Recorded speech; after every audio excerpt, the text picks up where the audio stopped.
everybody break down.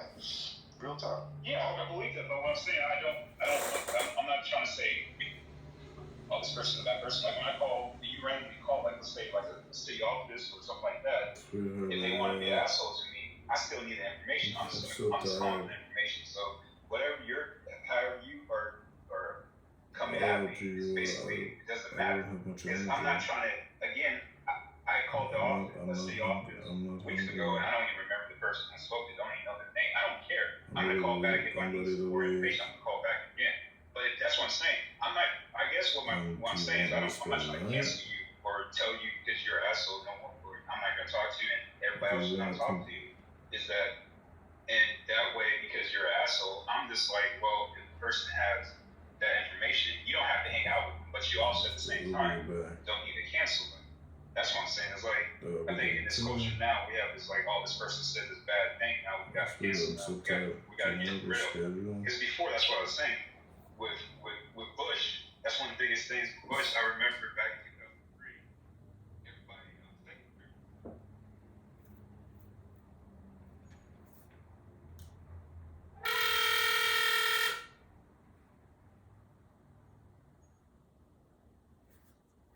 Hi, Annalise.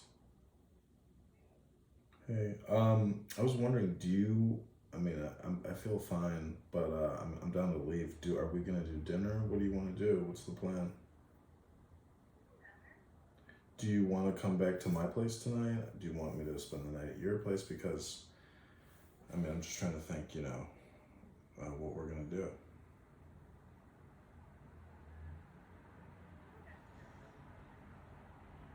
Okay. All right. Well, oh no, I'm more than happy to see you. Do you want to spend the night at my place, or well, I'm only saying that if we come back here and you don't want to spend the night, I'm gonna Uber you back. I'm not gonna drive you back. That's all I'm thinking. You. Oh, well, do you want me to bring the shower head?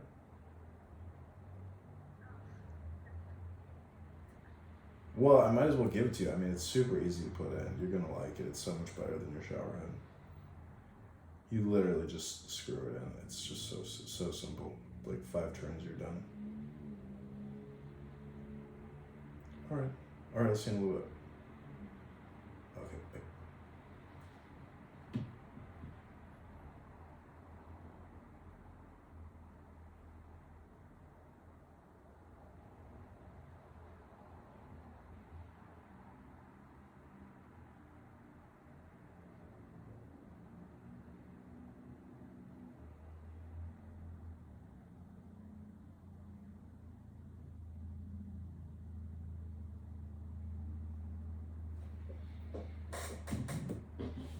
This looking at AI from a spiritual perspective, okay? The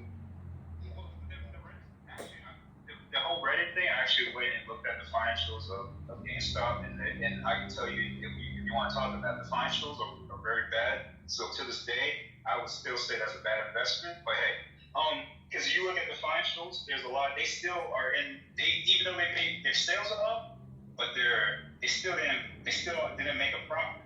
So, and then there's other things like accounts receivables kind of high, accounts payables start growing. So those are the indicators. If you go into your stock indicators, you will figure out or you know that those are the indicators you don't want to see, because if accounts receivables goes up, that means they're not receiving money on time. Accounts payables go up, that means they're paying more money year over year. So, but I, like you were saying before, I try to talk on subjects like the big scheme of things, of the big picture of people are talking about. If people are mean, they're trying to cancel it, because that's what's going on in culture. I'm not necessarily talking. I'm talking on the subject, but not necessarily talking on that what the person said, because then the people are going to take it as an attack. So I try to just talk totally on the whole subject, I'm a big picture person, the whole big picture of stuff, not just what, like you're saying, like it's not about at the micro level. I'm saying across the country. But James, this generation, we're now in this. James, all I gotta say is, I mean, the preservation of the human race is not an international conglomeration of any sort. I come from the American perspective. I'm sure we have brothers and sisters in other countries from that perspective, but in my opinion, Kennedy is Manifest Destiny. It's like a reconciliation effort. The guy's got great strength. His kids are, it feels American, and everything else seems super inauthentic and structured and not progressive and really just corporate Fortune 500, preparatory planning for, the turnover of government to a new administration. Because fucking Joe is, he's too far gone, And I mean, Barack Hussein Obama, is a crack smoking, he just likes to get his dick sucked and likes to come while he's like high on crack. I mean, he was put in from the Crown family. He's a CIA employee. You can go to his Wikipedia and look at the CIA front corporation that he worked for. So everything is so fake and totally structured. The skull and bones, secretly control the whole fucking thing. They all live in tax shelters and private islands. The whole country. But God, aren't you benefiting from all that though? Don't you have a nice house, nice car, stuff like that? You said GameStop didn't benefit this quarter, but the fact is they did. So I don't want to. No, they did. They have the 313. I'm saying for the year, they have the $313 million debt loss. First quarter of this year, they did profit. This is what I'm trying to tell you. GameStop happened to be the stock that that this whole thing went on with. Yet GameStop is likely going to be one of the leaders in the revolution of gaming, if there is one, when it comes to Web3, blockchain, and all this other NFT type of stuff. So what I'm saying is, these are all things you have to keep in mind whenever there is some sort of big short movement going on with guys in Reddit that are beating Wall Street. It's like it's showing you. This quarter they have a $2.8 million loss. I'm looking at it right here. July 31st, 2023, quarterly, right here. They had cost of, I'm looking at the income statement. Income statement, they have sales of 1.16 billion, and then they have sales growth is 0%. Cost of goods is 857.9 million. Gross income is 305.9 million. And then when you go down, 48.2 million in last quarter of last year. As far as but what I'm saying is, if you do the math on that, I don't care. That's going to be about That's going to be like 4.6 billion in let me say in sales. But then when you go annual, that if they follow that on a quarterly basis, they're going to be less than what they did last year and the year before and the year before that. They've been dropping. In 2019, they did 8 billion. 2020, they did 6.4 billion. And then in 2021, they did 5 billion. In 2022, they did 6 billion. 2023, they did 5.93 billion. And now, and their sales now quarterly, they're gonna only do about 4 or 5 billion. And they're gonna be probably under 5 billion. Listen.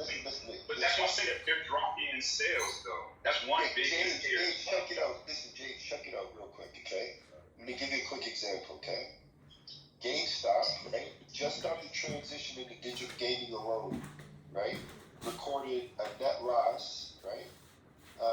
In the second quarter of this year of 2.8 million, in respect to 108.7 million last year, right? All I'm saying is the company is in a different position, in a different state right now, and it's likely to be a leader in that space. Now, you don't have to believe that, but what I do want you to consider is that when you hear that a bunch of guys in Reddit beat Wall Street, it's sending a message that we can do things when we get together and band together. And it happened to be during a bull market when crypto was blowing up, and also during a bull market when crypto was blowing up. And what does crypto represent more than anything? DAOs and this type of movement. And this is the movement where we transition out of this bullshit we're going through right now for the next however many years. DAOs are going to be huge. The way that we're going. But the thing is with Xbox, if a lot of people didn't know it, was competing and they were number number two, and number three, and number one in the space of streaming. People were streaming straight from the Xbox. So instead of buying a Roku stick or an Apple TV or something, they were basically using their Xbox to stream. So what my point is saying that is they're already programmed to stream straight from Xbox. If you remember the first Xbox, the whole thing was the first Xbox that Microsoft was the only one that they wanted to make games on that first Xbox. That's why they didn't have a lot of games. But Sony, PlayStation already was using different studios, but Microsoft only had a couple studios, so that's why at the beginning they didn't have any games. Look, my point is, when they created the Xbox, the whole point, Microsoft, Bill Gates, back in the early 2000s, when I'm saying early, I'm saying like 1999, 2000, he was already talking about downloading stuff on his own platform. So what they're gonna do is you're already downloading games on these platforms. So what I'm saying is a GameStop can't compete. It's just like Blockbuster. At the end, Jake, we're gonna cut this short. Go ahead. Don't make these assumptions, because the reason why I'm saying to you is this, okay? Apple has an Apple store. Microsoft could have had a Microsoft store. The whole point of GameStop, electronic. They did have a Microsoft store. This was the Zoom player. Okay, Microsoft had the Zoom player. But listen, hold on. I'm saying, but stores like GameStop, which sold consoles, electronic boutique, all these gaming places where you bought gaming, like the hardware from, all these succeeded for a reason. And there will be marketplaces where you'll get your extra NFTs or your PS3 NFTs or your. But what really? But you know what really happened? That is. Listen, hold on, brother. Please. That's the part of the industry that GameStop is getting into, and they're starting to take serious. I'm not saying they're going to super succeed at it, but what I'm saying to you is that you want to be careful in the assumptions of whether they are or whether they aren't, and not make absolute statements, because neither one of us know, and it's not a coincidence that. But that's what I'm saying. But it doesn't matter if I'm wrong. It doesn't matter because they're gonna still go on. Like I was saying before, what I'm saying doesn't matter. What matters is the people. But what I'm saying is that I would, if I had a lot of money, I would short the fuck out of GameStop and crash it. Because again, the fundamental don't make sense. Everybody's going to think like you, and everybody thinks that. But that's what I'm saying. The hedge funds are thinking like that. So the hedge funds think. You know what I'm saying? That the majority of people that are holding GameStop are people just like you and me. That's what people think. Everybody that's holding GameStop right now are the people that went and shorted it and went and bought it to the height. And people like you. But you don't think that. Hold on, brother. What I'm saying, if another hedge fund needs to run out GameStop, do you think it's going to survive? If another hedge fund needs to run out. Listen, when I'm done, you speak. Someone like you who thinks they're better than the market. I can't cut you off. This is no, you cut each other off all the time. I just want to get it off because I'm catching yelling and shit. I just want to get you so you can talk. The point that I'm getting at is that a lot of people think that they can end up being. Listen, if anybody looked at that, it's so damn obvious. You'd be a fool to almost not take money right now and throw a short on it right now. That's how retarded that stock looks right now. It looks like, are you kidding me? If you actually looked at their financials, you'd be like, what the fuck? Anybody and their mother would short it if they knew about this. And everybody literally thinks that the people that are holding it are a bunch of guys that banded together and read it. And sure, they're holding up. My point is that how do you know that? How do you know GameStop isn't held and being invested in by the very people that set that whole shit up to begin with? How do you know that people like you are going to short it and they get fucked? How do you not know? You don't know these things. So I don't want to make irresponsible statements and say, go short it because it's obvious. Don't short it because it's not so obvious. I say we have to be careful in what we do say because I don't want to speak in absolutes and mislead people. That's all I'm saying. Hey, James, can I cut in real quick? Of course, brother. Please. I just wanted to say hello to y'all. I'm enjoying your discussion. Me and Augustus have been pretty good clubhouse friends for some time, and I've done a little DM with Bobby, and really nice young man. I just want to say hi, looking to meet some new people, but I really enjoy your discussion. I have some experience in politics, and I'm trying to forget everything I learned. But I had a cousin that was once a U.S. ambassador to China, Governor John Hudson Jr., and I worked on his campaign for a while. Who cares about that? But I've done civil rights, and I'm just kind of interested to see how the whole Kennedy campaign goes. I'm thinking about maybe volunteering my time to help out in some way, because I know that it'll split the vote, but I'm looking past that, because that there's the bumper sticker ideas of how the votes are going to sway, but really what I would like to know is only John F. Kennedy Jr. knows the real motive or intent behind what he wants out. And there's a lot of variables, but I enjoy you guys' discussion. I gotta go to an AA meeting. I can hear your cats now, and James, I've got some cats like females. I love it. But we got James, God and Justice up here.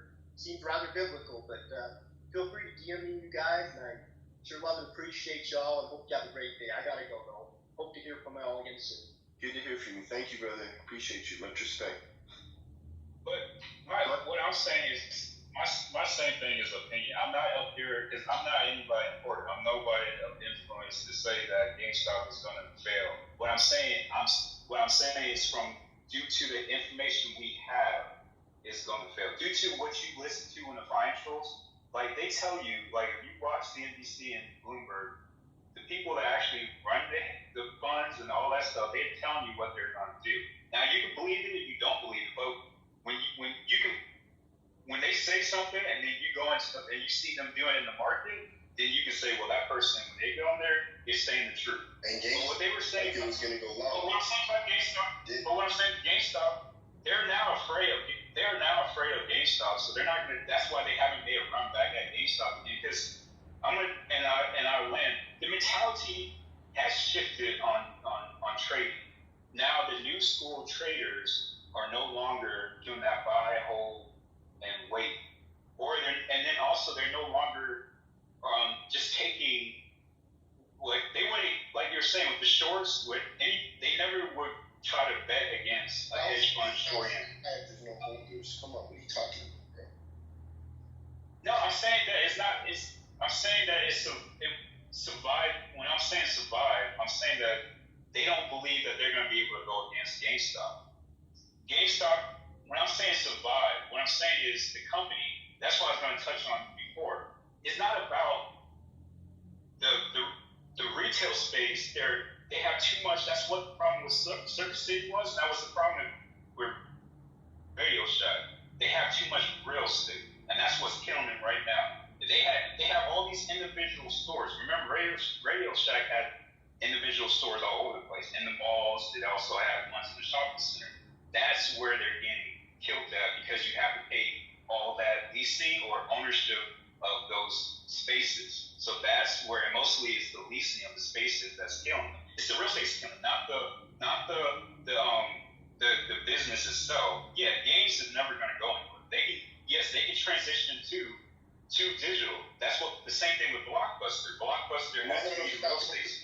You cannot compare Blockbuster. You have to, because the reason why because they're in the same space. They were at the end of the day, they were streaming movies at the end of before they failed. They were streaming because it's the same sector. So you can take the same. I know for some reason you guys don't like this generalization type shit, but this is what you have to say. But what you look at.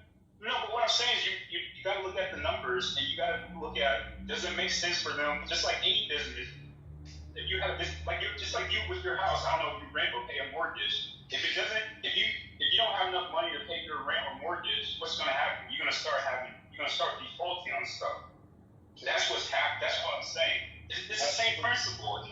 Absolutely. It doesn't change. You know what I did consider though, real quick, is I considered the fact that they went from $108 million of a loss last second quarter last year, and that turned into a $2.8 million loss this year with all these issues, like you said, having to pay brick and mortar, all that type of stuff, and they're getting involved in an industry that hasn't even started to take off yet.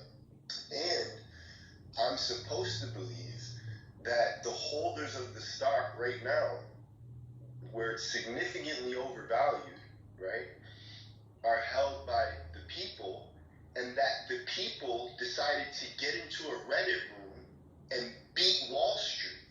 That's what I'm told to believe. I'm not saying I'm denying it or not, or it didn't happen.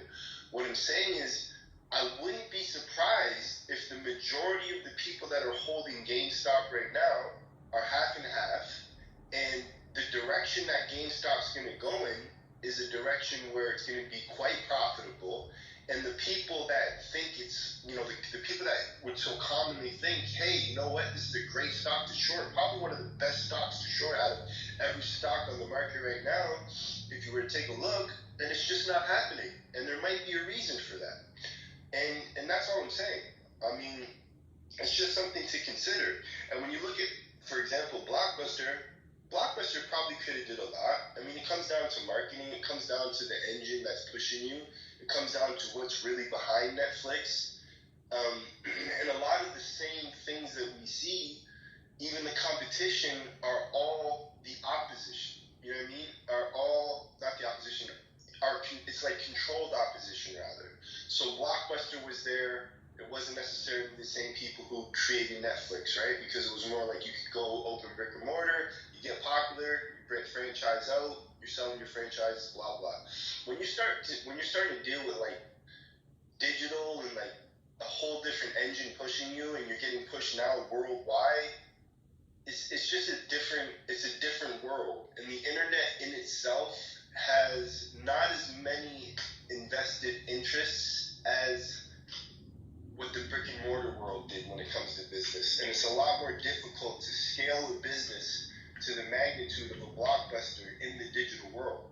I know it's nice to think that you can create a project and be the next Mark Zuckerberg, and you possibly could create a great project, but eventually at some point, you're going to have to, and people word it in the strangest ways, hit that gate or meet those people or whatever that shit is. But eventually the people that are interested in whatever it is that you're controlling, depending on what your software does, a lot of what you're unpacking is going to be for an agenda that has people's best interest in mind, but at the same time, not everybody's. And I think you can agree with that. But the reality of it, I don't care about best interest or what's good for the community. I'm saying at the end of the day, But what I'm saying is that, but that's not what I'm talking about. That's not the point. The point is, again, there were Blockbuster. What I'm saying, Blockbuster. At the end, if you remember, I don't know how old you were, but in 2001, Blockbuster started closing up the shop. 2002 and 2003, they started going to this unlimited model because they started copying Netflix, because Netflix was mailing DVDs to people. So they were doing that. And then also they had it where they still had their stores. Then they went to this because they figured out that we could probably beat Netflix, because now we can say, instead of you waiting for Netflix or our DVD in the mail, you can go straight to the store and pay $20, $25 a month, and you can rent up to 2 movies at any time, unlimited. You don't have to be paying $4, $5 a rental. Then after that, around 2004 to 2006 time frame, they started doing this online streaming thing for videos and their content. But the problem was they're a little too late because Netflix already jumped the gun on that. Plus, at that time, people weren't really streaming like they are now. So it was kind of like it was a miss there. But what I'm trying to correlate with GameStop is GameStop can probably excel in online. I don't know where anyone who had a business and it was a retail business would tell you it's far easier to do online than it is to do a retail store. You have a better chance of making this. That's why we have more people making money on it than more people. Yeah, but what I'm saying is that, but you have Salesforce that just popped up. I'm just saying that all these companies popped up due to technology. You have all these technology companies that just popped up. I look at the background of these people that are founders and CEOs, I get in their backstory. backstory and go deep into their lives of where they came from, where they're born at, where did they start at, and that's what I'm saying. What school? That Bill Gates is a nobody because you know who he comes from, you know his parents were. I don't hear, but I mean, my mom had a multi-million-dollar company when I was a kid, and that's what I'm saying. That's not what I'm talking about. But he comes from. I know his dad was. Yeah, he was all over the place. I understand that. I know Bill Gates' backstory. I know Bill Gates he got arrested and he got a DUI. I know he was a hacker he was a hacker when he was a kid and he got a DUI and he got arrested and they got his mugshot. I did a book report and I did research on Bill Gates back when I was in high school. He's not new. His wife, one of my friends is friends with his wife. His family's friends with Bill Gates' wife's family because she came from Dallas, Texas. And so that's what I'm saying. I know. I studied rooms with. You're involved with all types of different organizations in the States too, right? And work with the University of Washington. Like that type of influence is like, it's different. You know what I mean? Especially. But how you put the story? Bill Gates. Remember, Bill Gates was worth $100 billion back in 1999. No one else. The next person second behind him only was worth $30 billion. Bill Gates, and this is 1999. You can look this up. Factual information. Forbes tracks this every year. He was worth $100 billion in 1999 before he got married. That's what I'm saying. Before he got married, he already had success. So it wasn't his wife or whoever their connection is. What I'm saying is you understand what Bill Gates' mom. But that's not what Bill Gates has. When I was talking about Steve Jobs, Bill Gates is a business person and he's a programmer. He has double. If you understood what he did with MS-DOS and all the other programs, he did something that no one else did. Apple tried it. Apple was going bankrupt in the 90s. But the only thing that saved Apple was when they came out with the iPod. That was what saved and turned Apple around, the iPod. And then they went on, they were able, because people at that time did not want to spend, because Apple always had their prices high in their products. Bill Gates, with his Microsoft Office, he got you already because you were already in the environment, because people were picking, my point was with Apple, people were picking PCs over, and they still to this day control 85% of the market. They're picking PCs over Apples, so you're already in that environment. And then you know that Windows environment, every program is the same. You can do F control. You can use Control F, Control S. If you create, but what I'm saying is that if you create a computer operating system, right? And that operating system you created as you know, as a programmer, and your mother, right, is involved with government bodies, different government agencies and whatnot. Whatever it is that you create is likely or higher. There's a higher likelihood of it getting adopted, right? And that's kind of the point that I'm getting at is everybody has their breaks. There's no question. You look at Elon Musk's story, right? It's the same kind of thing. Everybody has their breaks. I don't think that that's what anybody is disputing. What I think where the dispute or the conversation should draw some sort of understanding, right, where we have some sort of understanding together, is that at a certain point in scaling your business, there comes a point when scaling your business that in order for it to be the go-to thing, like if you think about what these major platforms did, right, like as far as how Google made their money and as far as how Facebook made their money, this is no longer the reward of just the product that you built more than it is the reward of the agreements and arrangements that are now set in stone, if that makes sense. You know what I mean? Because people are building products just like it, you know? And realistically, when I look at Yahoo or I look at Google, I don't know if I see much difference in things. I just see the way that people choose to operate and who they choose to operate with. And I think that when we're dealing with government bodies, that I want a responsible person, particularly if I'm raising my kids, my grandkids, and that's what they're going to probably do is tech like me now, that if they're going to do tech, that they're going to be responsible enough that if they're going to deal with government bodies in any way whatsoever, which I likely don't know how that would even work, because more times than not, government bodies set environments that are beneficial for some, but at the expense of the majority. Capitalism, yeah, but I'll make here.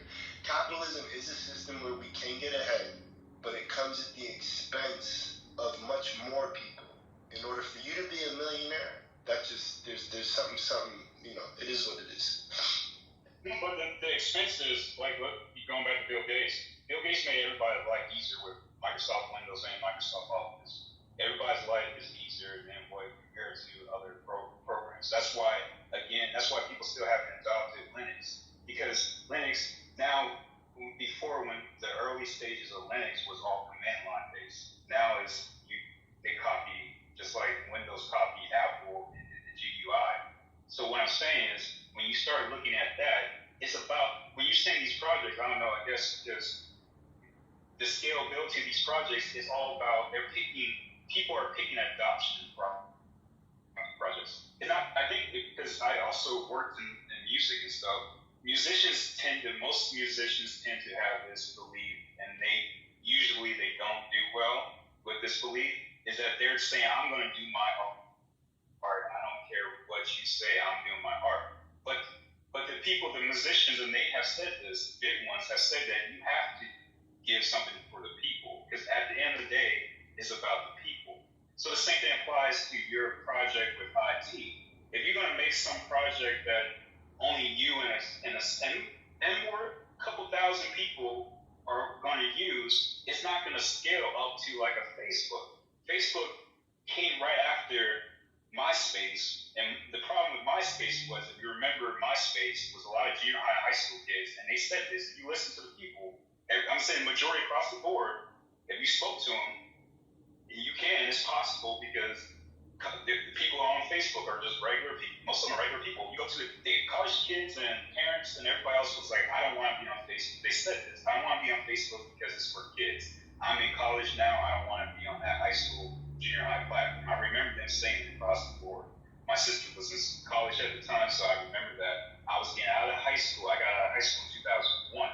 So what I'm saying is that when you started listening to that, that's what you're kind of saying, okay, now, Facebook wasn't the first to do I'm going to be exclusive type thing. There were other companies, Google did it too. Google did it with Gmail. You had to get, at the beginning, you had to get invited to Gmail. And I mean, a lot of people did. And so IT was really known for that type of inclusion type of crap. But the thing is, though, you have to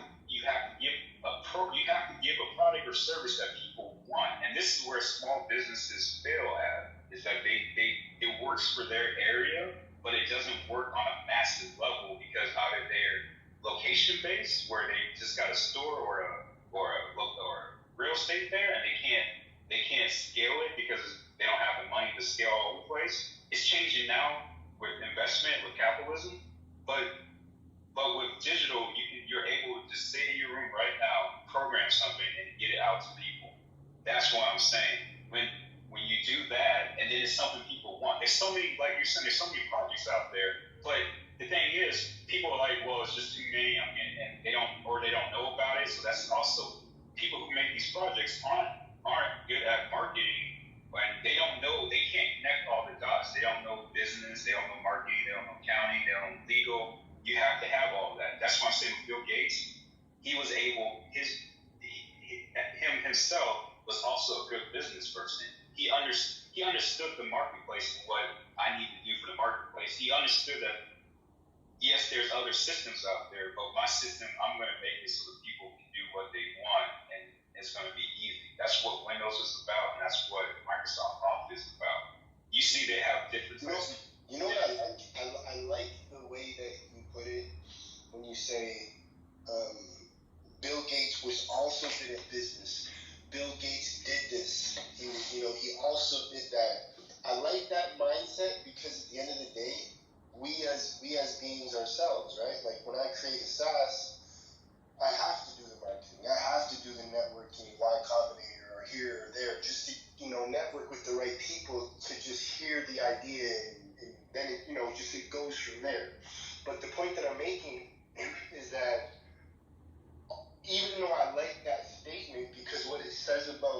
as an individual, it also says to me that you believe damn near fucking anything. Like, what do you mean he was also a good businessman? How do you know he was a good businessman? Right? We know what we hear. And I'm not even saying that we've even heard that. We haven't even necessarily even seen Bill Gates in many business discussions where he had his business savvy. So, I mean, in reality, those Wait. His business savvy, we don't know, no, hold up. We don't know his business He savvy. has interviews. There's been interviews with Bill Gates. Matter of fact, I heard Bill Gates when people said that depopulation. I heard Bill back in. This is when I say he's very powerful. He was going to college campuses and talking about depopulation. He was saying that at the early stages. I will give people that. I heard. What I'm saying is he was saying. No, but what I'm saying, I'm not saying he's a good person or a bad person. I'm saying from a business standpoint, I was getting there. A business move? But wait, hold on. That was on his personal time. He was talking about what he was saying, and it was recorded, but you can't find it. One of the biggest things on the internet now, you can't find a lot of stuff because people are making sites every single day. But the thing is, too, is that the simple fact that he was saying that, he was talking about if you're not needed, you need to go away. You need to die. He was like, if you're not a science person, an engineer, you don't have any benefit, like you can't do anything that is going to basically help the community like you're saying, you need to die. That's what he said at that Windows forum when he was on stage, when he talked about depopulation. He was talking about how here you are. He said this. He was saying this back. He was saying this back in the 90s. Whatever he said in the 2000s when he talked about depopulation when he was on the global stage. That was brought out of context. What he was saying is that he was saying basically he was saying that the world can't keep going on with how the population growth is, because if we get to like 20 billion people, we can't feed everyone and clothe everyone. He's right on that. We're about to have water shortage and food shortage. It's one of the things I studied in macroeconomics. I really got deep into where water shortage and food shortage back in like 2008.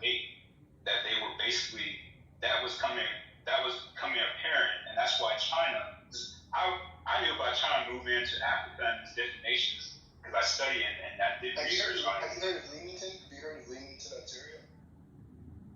Do what? Leamington, Ontario. It's like a little joint town here. Not really.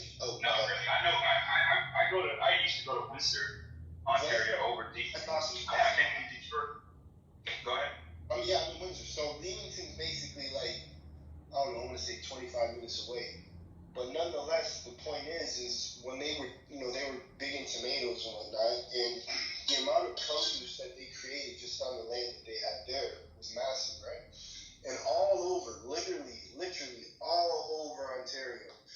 Like if I was to drive from here to Toronto, besides when you hit London and maybe a little area like Chatham and then those little side towns, all you see is fields. Now, you want to go a step further, you want to drive out to Vancouver, bro, the amount of land that's here to grow food on, and this is 2024, 2023 rather, and these are statements that were said how long ago? So, to make statements like population shortage, we can't feed so many people, blah, blah, blah, blah, blah, and then you still look around at the land around you, this is by no means justifying anything or whatever, not saying we can feed everybody, but the efforts put there to actually develop, I mean, I can't say that statement is looked at and taken out of context more than it is a blatant statement of ignorance. The other thing with your farming, you also do realize if you do the research, and again, I have done some of it on farmlands because I lived out in the middle of nowhere. A lot of the areas, because in the U.S., if you go outside the city, you drive 30 minutes outside the city,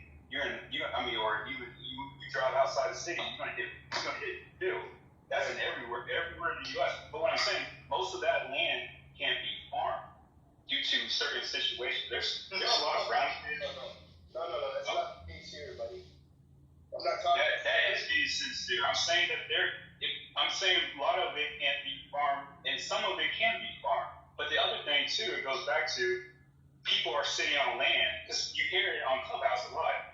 This generational wealth. People want to buy land and sit on it. They don't want to farm it. They're not going to farm it. They don't even want to live there. That's what happens when you drive outside. You say you see these fields. It's because if you go look at the deeds, and I did look up some deeds too. There's people just sitting on these properties, just holding them.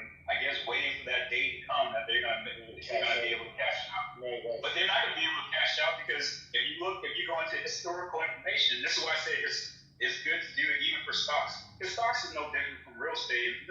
Investing in investment. Get to the lane, y'all. You always you do like. Okay, well, I'm moving because I like to give examples on. Right, for sure. Yeah, but what I'm saying is, but if you look at the real estate fields, they don't change in price, but for some reason people think they do. If you go 30 years back, that land probably went up $2,000-$3,000. It's not until you see like Amazon's gonna build a warehouse here and they're gonna bring people here that's when land starts getting a higher value. But you can go to Wyoming, sell you land all day. Texas too.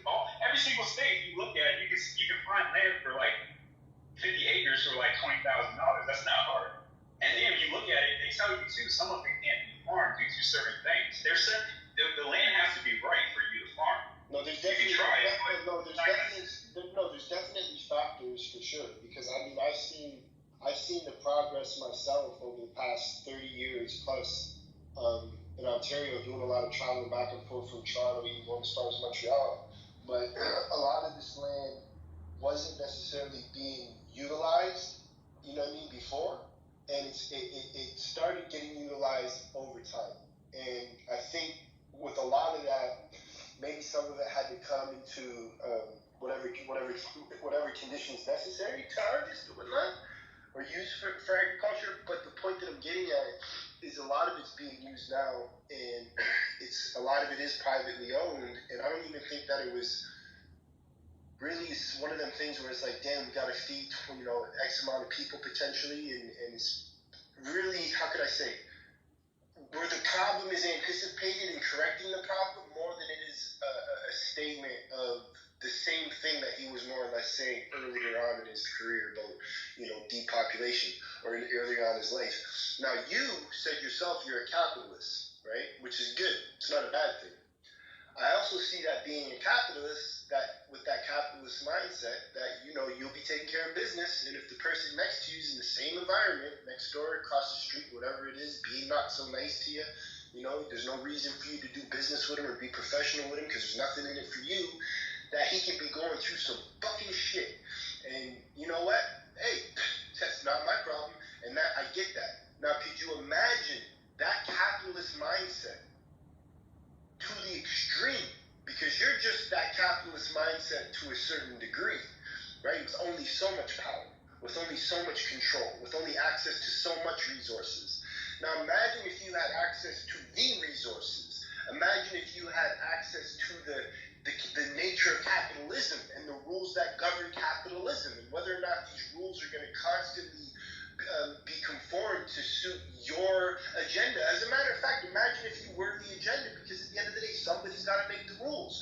You can only imagine the way that them people, or the people on the other side across the street, like the neighbor of them, the same guy I was talking about, that you would just like, imagine the amount of people that are having to suffer at the fate or the state of mind that those people are in.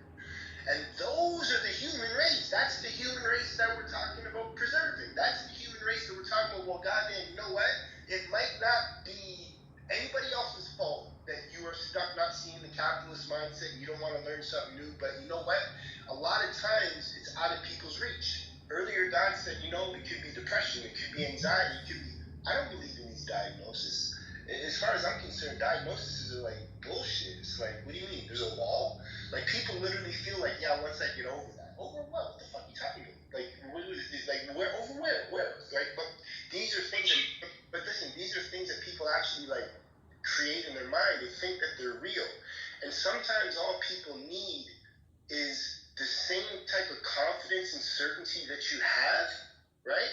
which is great, which is the capitalist mindset, that mindset to capitalize, but also with a little bit of humanity too. So you can look at somebody and say, man, like, come on, man, get over that. Get over yourself. This whole idea of building a wall, depression, what are you trying to have impress you? You know what I mean? Like this type of thing. And that's all I'm saying. Because that's about humanity, brother. That's all I'm saying. Yeah, I know, but that's what I'm saying. I'm saying the people who are preaching humanity and community, if you're an asshole, they're not going to want you in your community, so you're going to be ostracized in that community, and you're not going to. I'm afraid for to be in that type of community, and that's what I'm saying.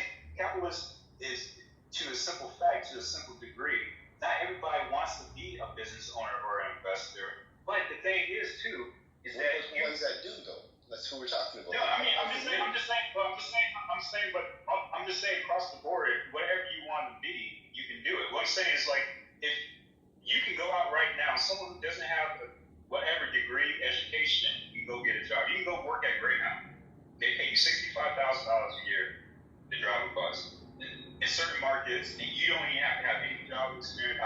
You can see a lot of people that worked in customer service and in warehouses making $12, $15 an hour started driving trucks. They got their trucking license, their CDL Class A, and then you can get your CDL Class B. And they had no experience whatsoever. Now they're making $65,000. Right now, Greyhound's still providing, saying $8,000 sign-on bonus, and you're gonna make up to $65,000 a year. So I'm saying in certain markets where your rent is like $1,200, $1,300, that's pretty good. You're gonna live good and you're gonna eat good. Right. So that's what I'm saying. But what I'm saying is, but if you're a person making $20,000, I worked in warehouses when I was in my 20s, making $8 an hour. So you're not telling me. That's what I'm saying. I lifted boxes. I lifted 450 boxes a day, making $8, $8.50 an hour.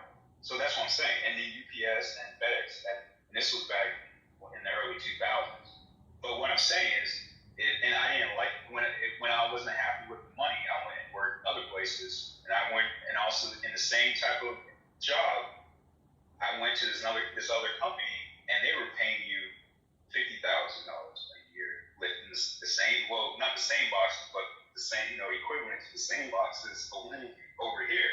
So what I'm saying is, people can make that money, but if you want to stay, and that's one of the things too. When I was working $8.50, I used to talk to these people and say, what's going on? Are you happy? And they some of them be happy, some of them be mad, and they're like, I hate this job. I want to quit. I need to get a higher paid job. And also the two, what they didn't tell people, they started telling people these last several years, if you jump to job, you have a better chance of getting a 25-30% increase in your pay versus staying at that company asking for that raise.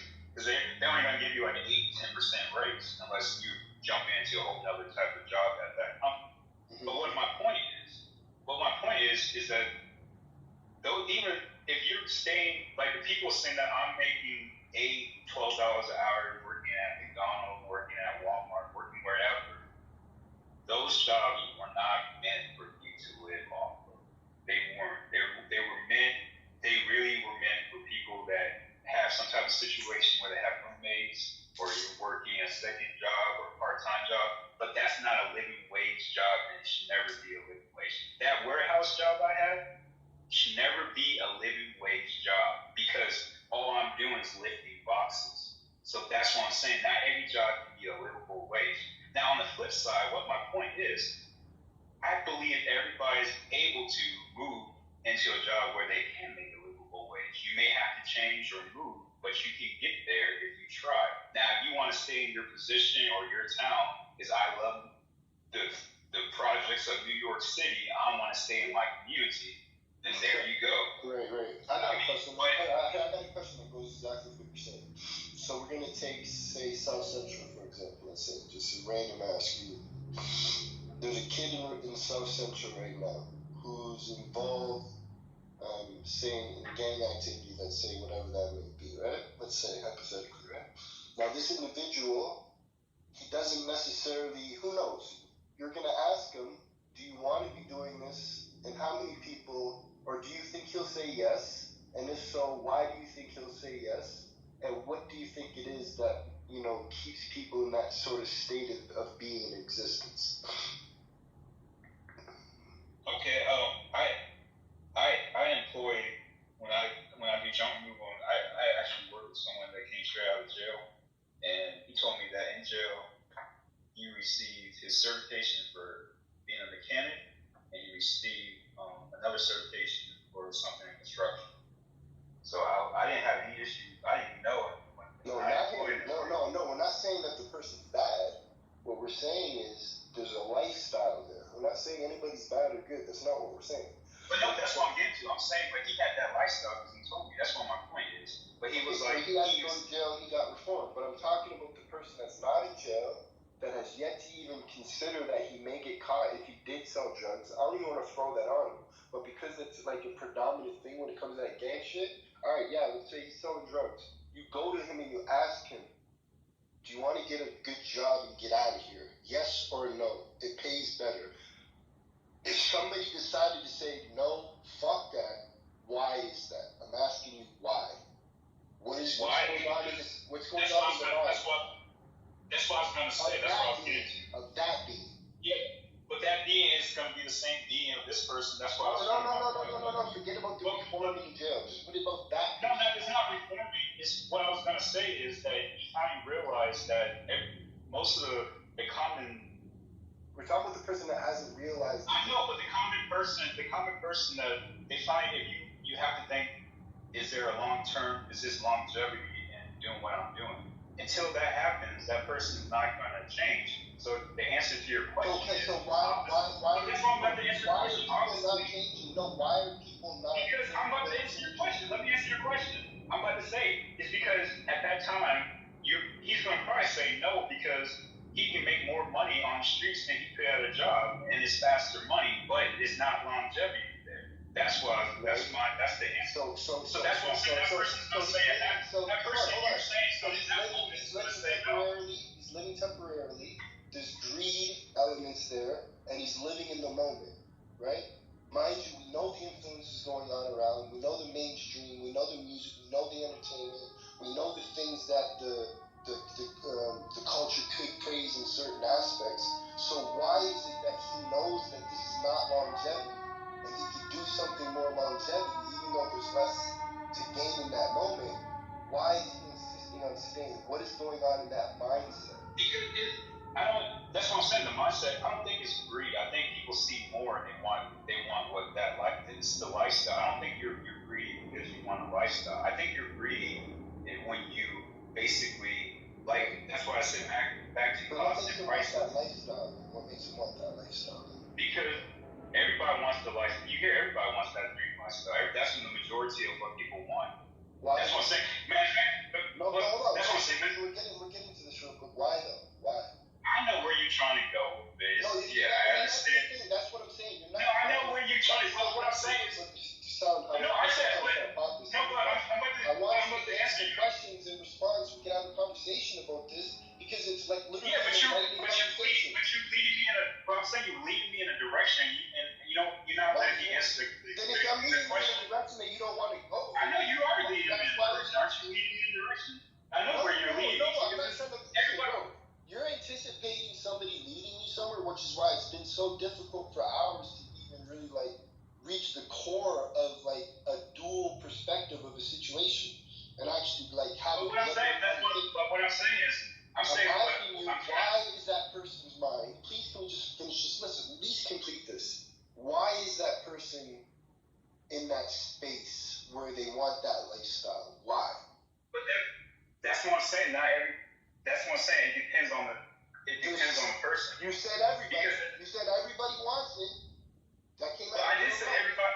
When I say everybody wants it, I mean the majority of the people want it. Some people just want to be. Why is the majority? We don't want to talk about the majority, right? We know it's the majority for sure. But why does that individual we're talking about?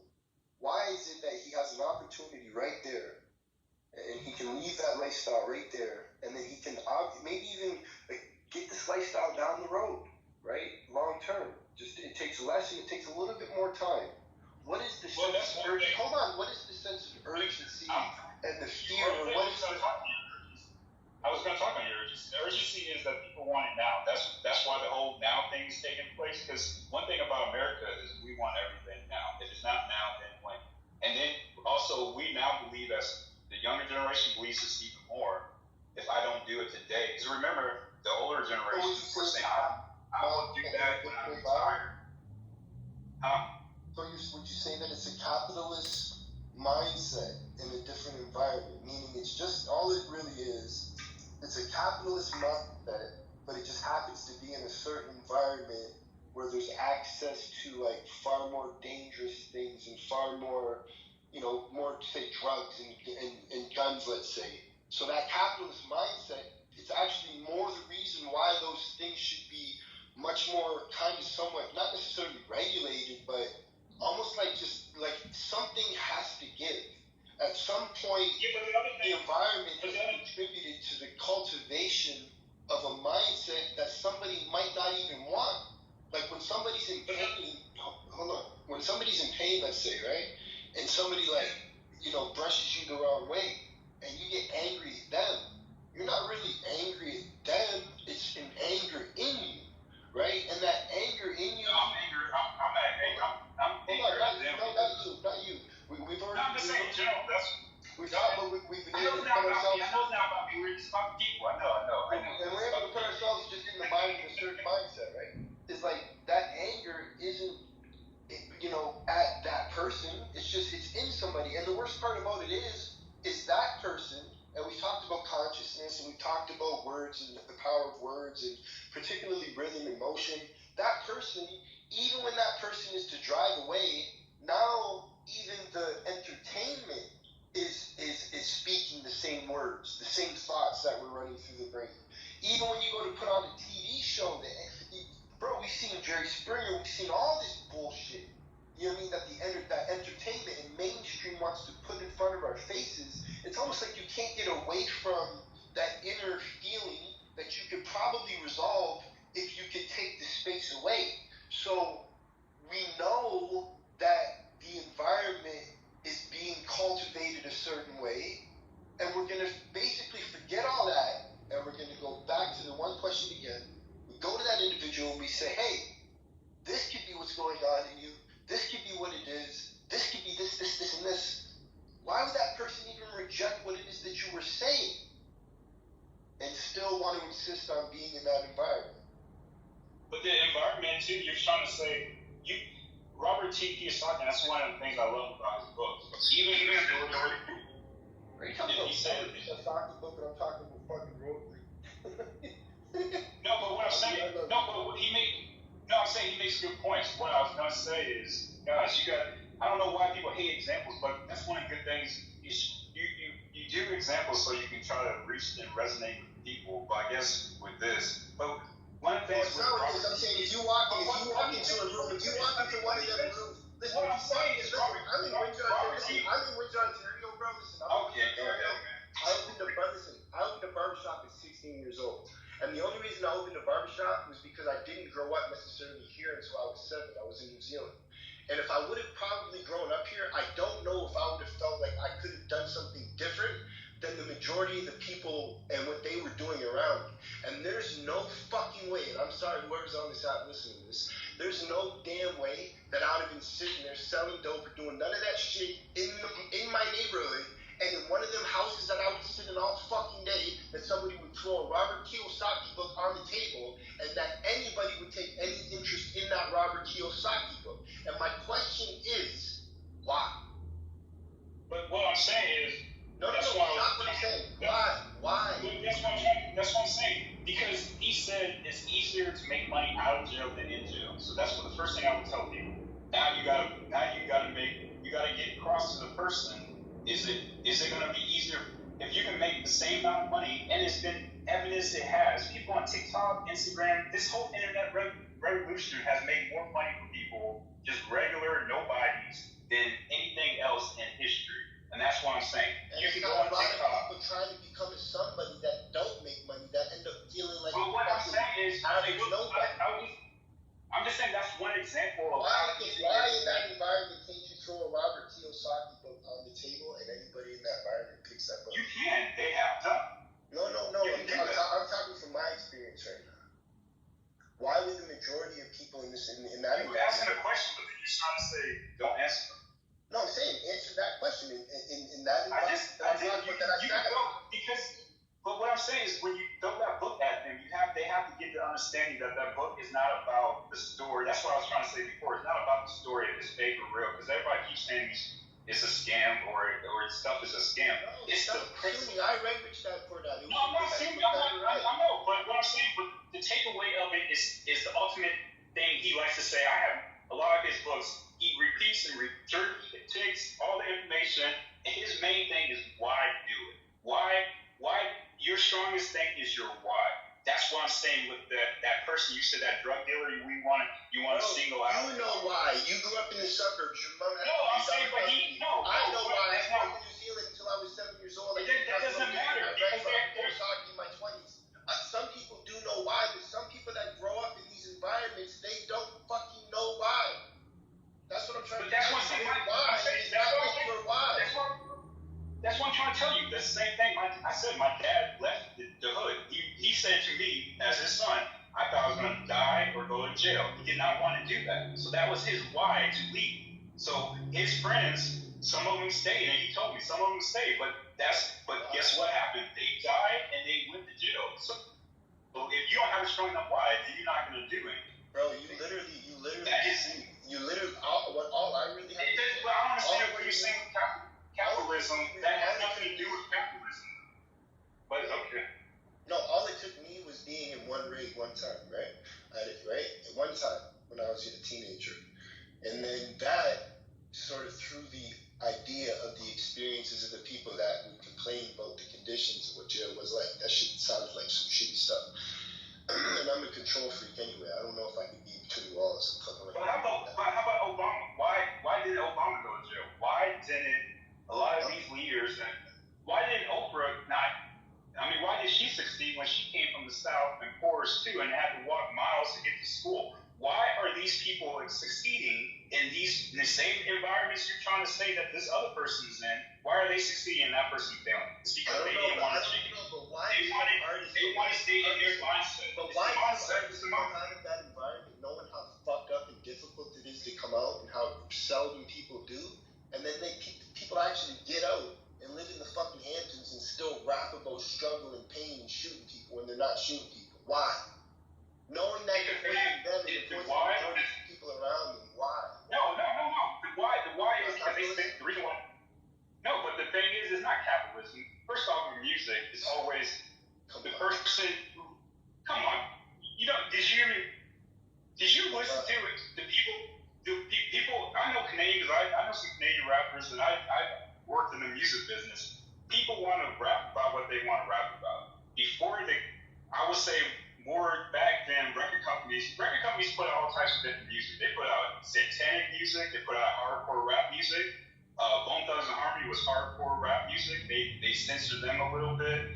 Tech Nine, if you listen to his underground shit, was hardcore type of rap. But what I'm saying, they wanted to do that. They wanted to put that music out. There's no one forcing them to put that. If I record a song, the label is gonna be like, well, does it sell? And then that's what I'm saying.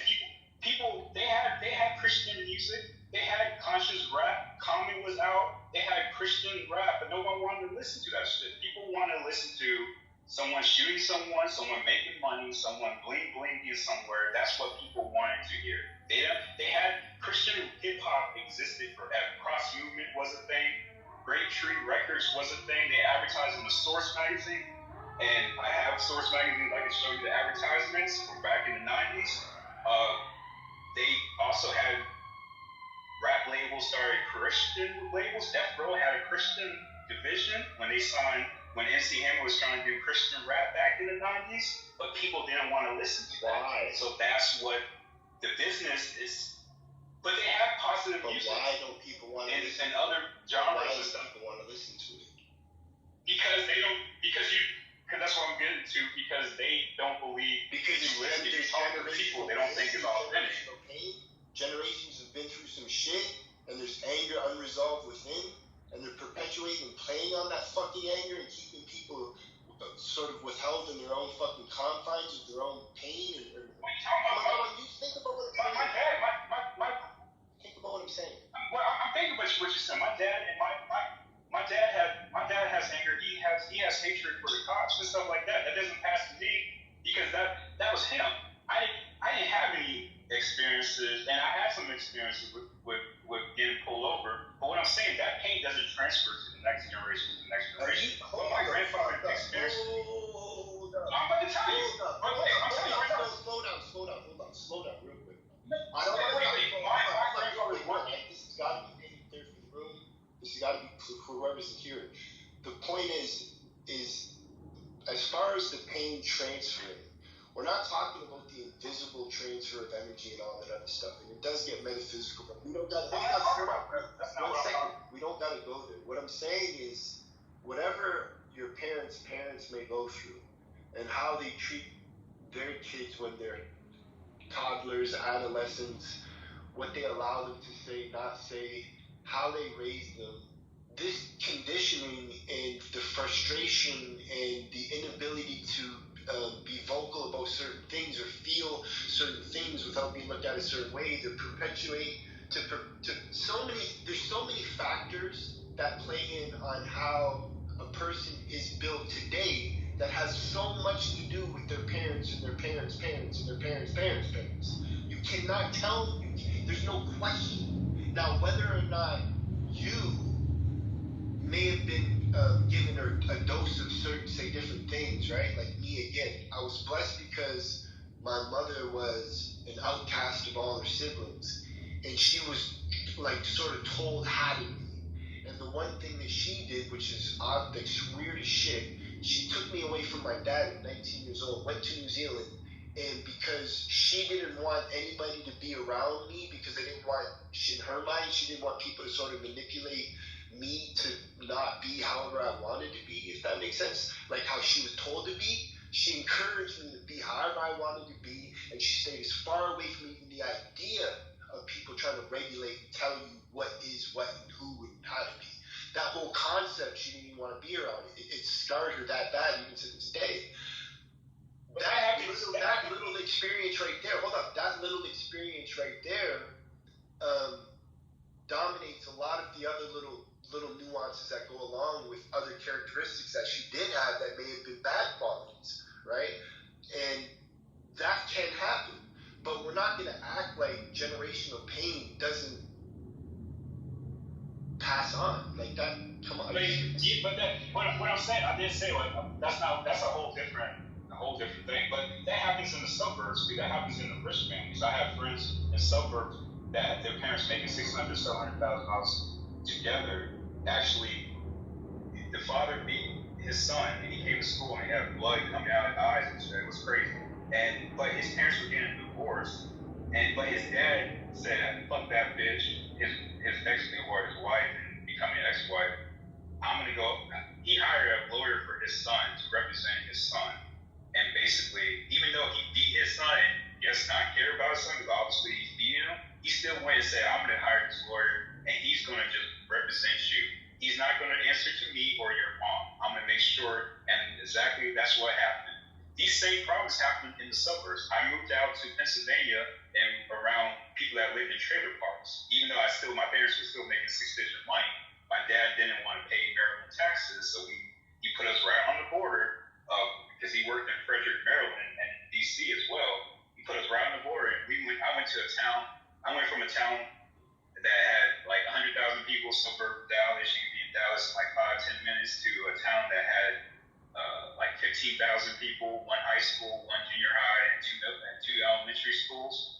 And basically, the money was very different. The average income there was like $20,000.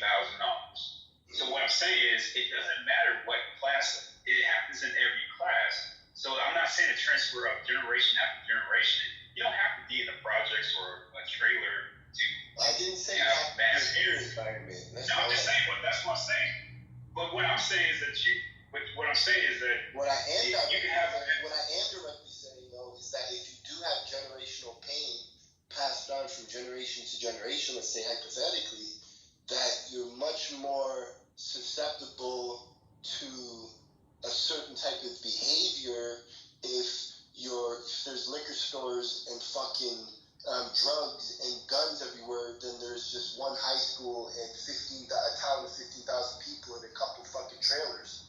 Like, there's a completely different environment there of regulation over that inner animosity, whatever's going on. It's not even a conscious thing. So what I'm saying is, But actually, they had guns. To be honest. Okay, they had guns. We hear it. No, but I'm saying, it's funny because I don't even want to put a label on it, but I'm asking you the mind. But it's not labeled. What I'm saying is they had guns. Well, I'm telling you, they had guns. They were racist people, and they were telling me. And I was in school. They're like, I have a rifle in my truck right now. But I'm more afraid of them because they can shoot better than most of the people on the streets because they actually hunt.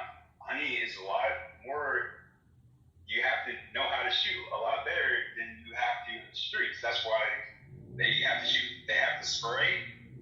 But what I'm saying is that they shoot you with one bullet rather than the person shooting you with 5 bullets or trying to hit you with like 5. What I'm saying is that they have. You feel like you're a troll, or you just don't like even like how you more or less like. I never implied one time that this doesn't happen in other areas or neighborhoods. I'm simply talking about when you combine a lot of these things in certain environments, and there's no doubt that a lot of these environments are just different.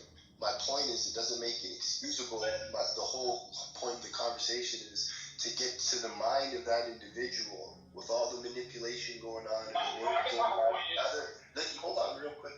And other people, and that's another key factor too, is in them environments, because a lot of times it can be almost like, a lot of times they put like, I don't know, like I wouldn't say it can be overcrowded, but it can get overcrowded. And then a lot of times, even when people, like immigrants, and like, especially like if you take a look at like California, they'll place like, certain nationalities like right there. And they even have their own, it's just it almost can be something that should be a lot more carefully regarded and how can I say? I want to say the idea of harvesting love in community and things like that a lot longer before than now. Like I'm getting really tired. But long ago, say years ago, as opposed to now in this day of misinformation, you don't really know what to believe. But it wasn't, and it wasn't that it wasn't because they didn't think it was a problem. They knew it was a fucking problem, and people don't fucking care. And then you can just simply say, because you know what, you could do better, you should do better. It's not that simple. You know what I mean? And I wish it was that simple. It feels that simple in a sense to me to transition careers. But at the same time, I also know that the mindset isn't necessarily something, as much as it can be chose, I guess, it is something I think people insist on because of the very nature of capitalism, in a sense, where it's like, nah, you're gonna do what you want to do. You're gonna do what you do because it's a capitalist country, right? And that's what it is. And I don't know if you were to say that makes sense and still had a point. I mean, we could still agree and continue to agree and disagree and agree and disagree. But I've never once said, oh, you didn't feel the type of thing that somebody else felt, blah, blah, blah, blah, blah. I'm just saying that you have to be considerate of these things because people are going through some things that it isn't even apparent to them exactly what people are going to go through until tragedy hits. And even then, it's just more shit on top of shit on top of shit. And leadership is something that's vital. And that's why you have certain people that want to do wonderful things in certain communities. And, that's just what it is. But what I'm saying is that you have, again, it goes back to the ultimate, let's just be real. The ultimate thing is if you can't do it in the community you're in, you have to change. You can't just stay in that. And that's what's happening is people are staying. My cousins, they're still in Detroit. And I've been following Detroit for a while. I've been going to Detroit every year. I went to Windsor. So why did they take your dad? Why did they take your dad's like what your dad did? Like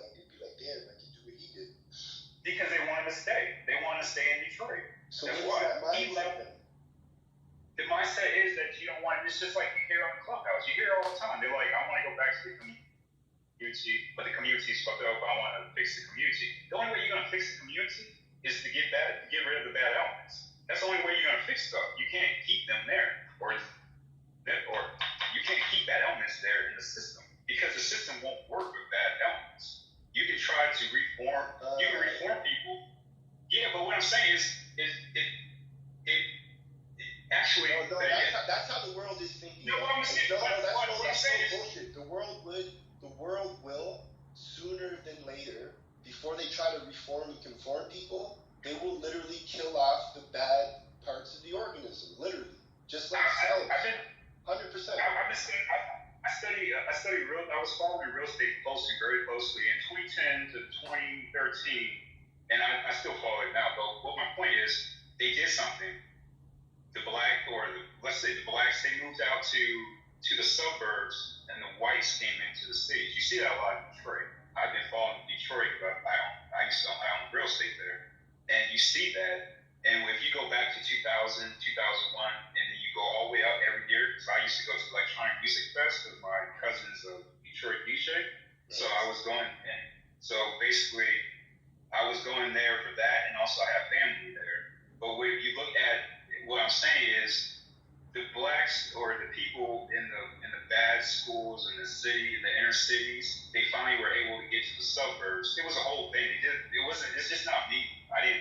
They actually wrote a whole article on this, HUD did, and they were saying that basically when people got to the suburbs, they thought it was going to be better because they're like, it's the suburbs, so it's going to be better than the inner cities. But this is when I started forming. But the problem is, you're the bad element that went to the suburbs, and then the good element is no longer there. They went to the city, so now you just transfer your problems from the city to the suburbs, so you have the same problems because you're the problem. That's what my point is. You have to change the bad element. Listen. Honestly, I got a job, bro. To sit there and say that a harvested environment, a community that's been through the shit that we know the country has put. We know what the fuck we've seen over the past however many hundred years, at least what we heard. And to think that that's just the bad element, now you're bringing your bad element shit out into another environment, that shit is fucking crazy to me to be out for a person to think like that. That shit is crazy. Like, the whole concept That's not crazy. It is crazy because the concept of being a bad element in under any circumstances whatsoever is like, it's such a finality. It's like the final. It's like it's a finality. It's like, no. Hold on. How about the idea of going out to the suburb and seeing that it's not what you thought was because of the idea that you've been harvested to think that you'll never ever be able to have enough because you're never enough, or because you might not be anything, or there is no value to you, or you're just a label, or you're just this. That is crazy to me, bro. This is something that's been going on in the country for I don't know how long, and at the same time, I can understand how somebody can empower themselves enough to be like, yo, I don't want this for me or my family.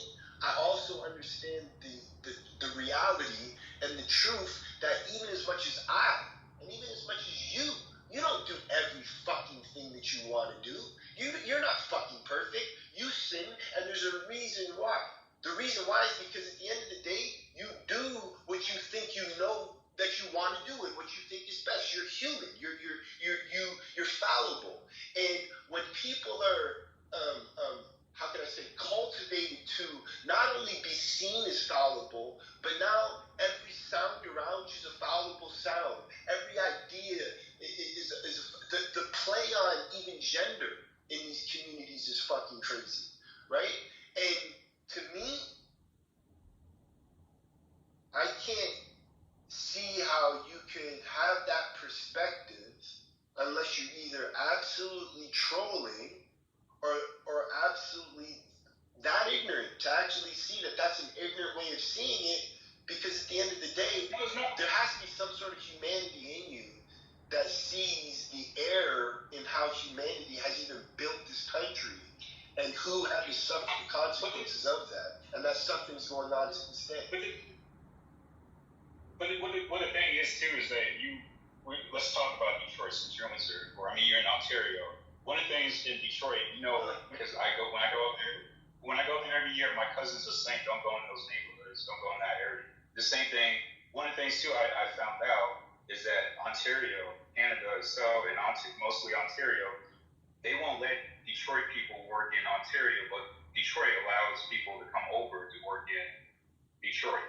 So that's what I'm saying. So obviously, the government or whoever the powers to be is saying that they don't want to hire people from Detroit. And my cousins and everybody in my family. Do you understand the psychology of that though? Bro, I'm saying the psychology.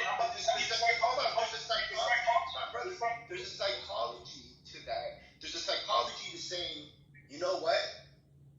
You're not enough. Or you've been brought to think that you may never be enough. Or you've been brought to think that you can't do this. But hold on. On top of that, now you're saying that they won't hire them they won't hire Americans from Ontario, but America will hire Canadians. And then when you think of Detroit and the communities in Detroit, and you think about Ontario, more or less saying that we're not going to hire people from Detroit to come over because it's going to be basically people from that area or around that area. That's even more of a reason to be like, bro, like you're not even giving people a fucking chance. It's automatically assuming that you're bad on top of the fact that it's been harvested bro, I feel like I'm in a Black Mirror episode right now, and I love it. Yeah, but that's what I'm saying. But black people say the same thing. I heard people that just got out of jail were saying like, this area is bad. I don't want to go in that area, and they were gang banging and stuff like that. I'm saying black people do the same thing. We say areas are bad. We're not going to touch that area. So how is it wrong for someone else to say the same thing? That's kind of like if we're saying it, then damn, they should. It's not wrong for them to say it too. If you're saying no. What I'm saying is if you go back to Chicago, and you say 5,000 murders in 1 year, and then you talk about that's a factual. We'll move to Chicago in a second. If we're going to consider the concept with the Ontario states thing with Windsor and Detroit, what I'm saying is no. I hear what you're saying, but what I'm saying is at least have some sort of program that allows people that have been directly affected from generations or whatever the fuck's been going on to at least have the opportunity to come work over here. I mean, even if there's a screening process, whatever. Well, at least. Hold on, brother. Listen, bro. I don't even know what to do with these badges, but I don't want to be meeting people and shit. I just want to get this across.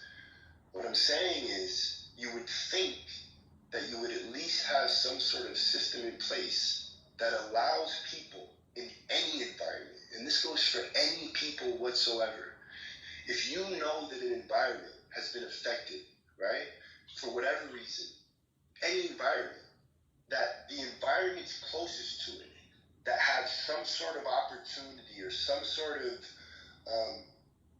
it can take a part of what that product is in that environment that isn't necessarily trying to be a product of that environment, and you can change the mindset of that environment by moving, say, a step away from that environment and being functional in a different environment, and then bringing that mindset back to the environment. That's more beneficial for the core environment that has the problems in the first place, by allowing people the opportunity, which gives me even more of an understanding that there should be incentive close to these environments to say, hey, come here. There might be a process, the screening process, sure, but nonetheless, you will be able to go back home to that environment and say, I work across the border. And there's no argument to that. Like, there's absolutely no argument to that. There's no fuck that. There's no argument to that. I'm not arguing. I'm just saying that's the reality of the matter. I see stuff the way it is, not what you think you want it to be, because that's not reality. Reality is. It is reality. It is reality. I'm about to say. You live in Australia. Wait. Did you even know? To the state because 15 years ago somebody had this conversation and somebody was listening.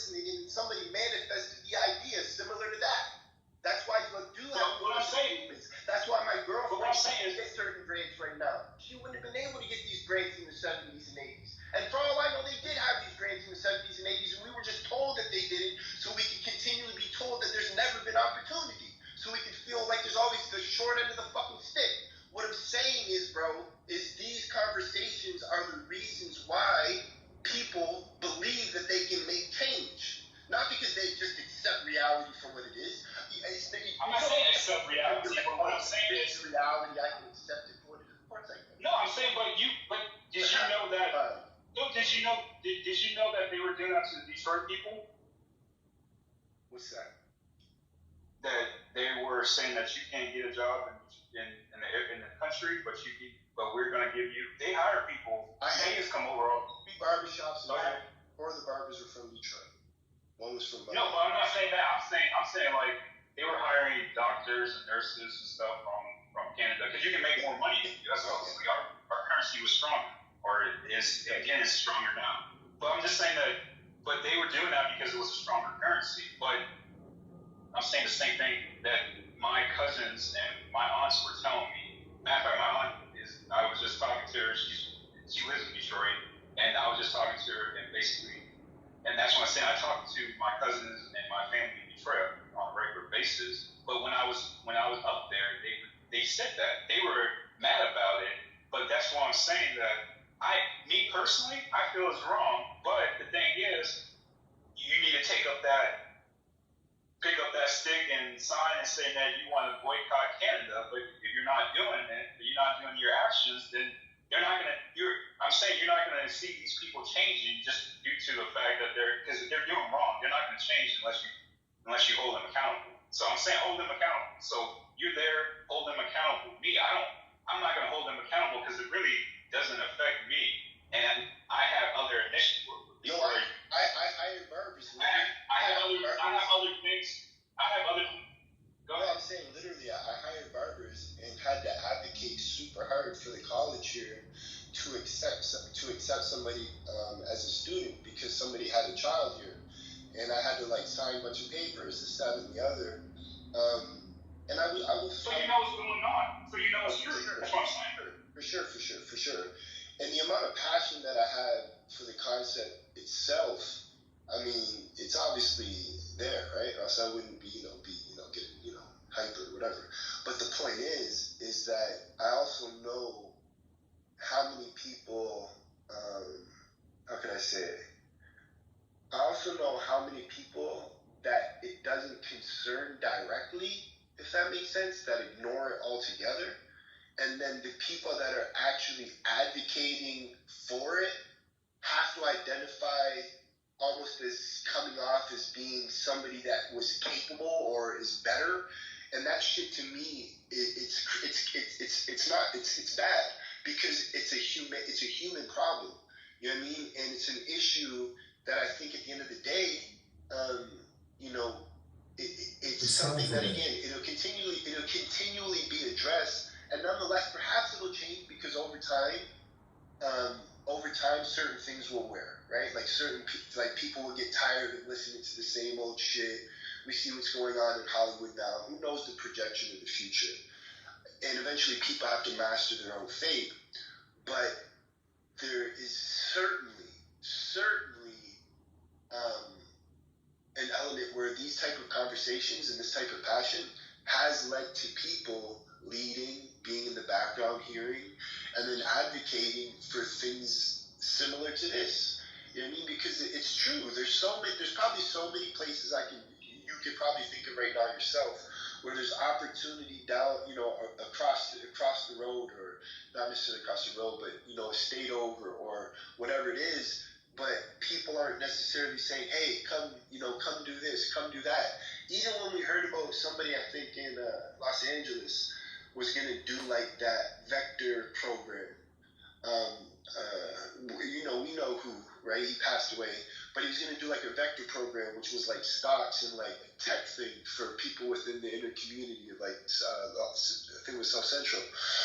But unfortunately, it never transpired. And I don't even know if it transpired till now. But it was like one of them things that was necessary at the end of the day because it raises awareness awareness on what is necessary and where there is opportunity for people to capitalize, if that makes sense, right? And learn, that's what we're heading into. Go ahead. But the thing is too, I like this quote: you can avoid reality, but you cannot avoid the consequences of avoid reality. So reality, you gotta look at. But you can avoid reality, but you can't avoid the consequences of avoiding reality. So you can't. There's consequences of trying to avoid the reality of the matter. I look at reality stuff. So when I'm black, so you're saying it's not reality to look at things from a different lens and see things when you look at. No, I'm saying that it's not. I'm saying that the consequences. If people try to avoid what is real and what's reality, the reality of the matter is it happens everywhere. It happens in the black people, the community. Blacks are going to judge other blacks. The ones who are, I guess, poorer or come from a different type of background are going to judge blacks who sound like me, or blacks that sound like, I guess, speak proper and do all this stuff, don't sound black. They're going to say, well, you don't sound black, you're not black. I heard that pretty much all my life. Now, I'm not holding black. Wait, that's not correct. I'm saying, but that's the reality of the matter. But what I'm saying is, black. Well, what I'm saying, what I'm saying is that people are hating on everybody equal foot, all at every stage or every class or whatever. That's what I'm saying. Like now, I'm not holding against blacks. I'm not mad that blacks did that to me most of my life, because I'm just like, well, if it's a bad thing to sound proper, a bad thing I come from the hood or be in that type of situation. Well, what I'm saying is that the basic thing is that if that's bad, and it's kind of like how am I going to connect to the community if the community was bad? It's kind of like you want me to just come back. Say it again. If the community was, how am I connected to the community? Yeah, go ahead. How am I going to connect to the community if the community was bad? I'm saying it's bad because it was treated bad. So that, to me, I don't care. One thing I do care about is if you attack me personally, it all bets are off. That's when you're saying about being mean or whatever. If it's an attack on me personally, I don't care.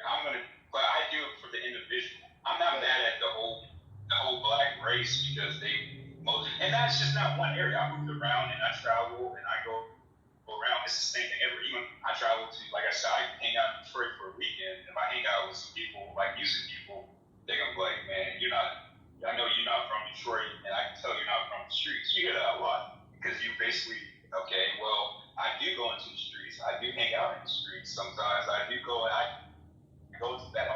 I am out at night in Detroit, bad areas, neighborhoods, all over the place. And my cousins be like, well, you shouldn't go there. But what I'm saying is that this simple fact is that you have people, you're saying like this is bad, but when you talk about connecting to the community, giving back, why? I'm not for me, but I'm just saying in general, why would people like other blacks are doing well and they've probably been treated the same way because most of the time you hear that's how they were treated as well, that they left the community or they never was in the community and now they're being talked about and stuff. Now, why should we go back and help the community? Because it's kind of like the community doesn't want on that. Since you asked me that question, it's like looking at a piece of how can I say it? Like a piece of land, say next door to me, and it's just an empty lot, and we know that people are in this neighborhood are we're starting to prefer to want to do our own gardening, let's say most people in the neighborhood don't have a backyard. So I go over to this lot and I go to plant something. Somebody sees me. Now I know at the end of the day that because of the land and how it's been, how the environment and time has treated it, that it's not going to take, let's say, right away. It's just not going to take. But the very idea of somebody seeing me make the attempt will potentially spark the idea or the necessary energy needed to figure out exactly what that land needed, and them efforts over time will end up manifesting a reality where now it's a fucking garden. That's just what it is. And if I stayed away from it and everybody had that mindset, then we leave it to be, and that's kind of where it is in a sense now. You know what I mean? And that is exactly the problem in a sense, you know, because even when people do try to do something in that environment, somebody ends up getting killed up front of a fucking store that they bought the building on. It's like, holy fuck. And then you take a little look deeper into that, and it's like, well, damn, that was that person's partner, and that's what he was about, and it's like, it gets a little bit more deeper than that. And you start to realize that the very what's it called, propagating of this type of mindset isn't even necessarily coming from any particular people. It's coming from a mindset that is sort of dominated and created that environment. And that environment continues to manifest through people that you think were on your side. And it's just not the case. You know why? Because in a capitalist society, money starts to matter, popularity starts to matter. And then when that's brought to you through music and entertainment, now you're in an environment where there's basically peanuts, and you're by any means necessary feeling like you're fucking Pablo. And it's just not the case, and it's never going to be the case. But there's something wrong with the mind that thinks that it will. And I'm not going to sit here and blame the individual when I know damn well that the environment and the system was built like this by design, and a lot of these things don't get fucking addressed. And when they do, then now you're categorizing individuals into a word, you're categorizing people into trying to be this, you're categorizing, even I could be looked at like I could never know, I could never experience, and that's a bunch of fucking bullshit. It's just crazy to me. Because at the end of the day, it's something that's necessary. Period. Any environment would be necessary with any human living in that situation and set of circumstances. But that's what the base of wars were built on. Even before capitalism existed, someone wanted someone's wife, they killed the husband. They took the land. They want their land because they have land. Even the ones who were just farmers that didn't even get it from being noble, they're just way out in the middle nowhere where the king didn't care about the land or any noble cared about the land, but they had farmland. And then someone that's not even a noble just came about saying, well, your wife is beautiful, your land is plentiful, I see you got some animals on this land, I see you got some crops, I'm just gonna take it, so I'm gonna kill you. It's the same thing. And then the same thing is like when you go back to like the nobles, when they did the same thing, they killed each other for land and money. It's not capitalism is the problem, it's the people. It's always the human element is the problem. Not only the value, but the life of somebody else. You said it's not capitalism. But Did you just say that? no, but capitalism is truly. I mean, you can always blame something because there's always Don't something. blame yourself. It's just a mindset. It's a simple mindset. No, it's not. It's not a mindset. The mindset Capital. is It's capital letters. The first letters. The letter that matters. The big letters. The letter But that what I'm saying, capitalism.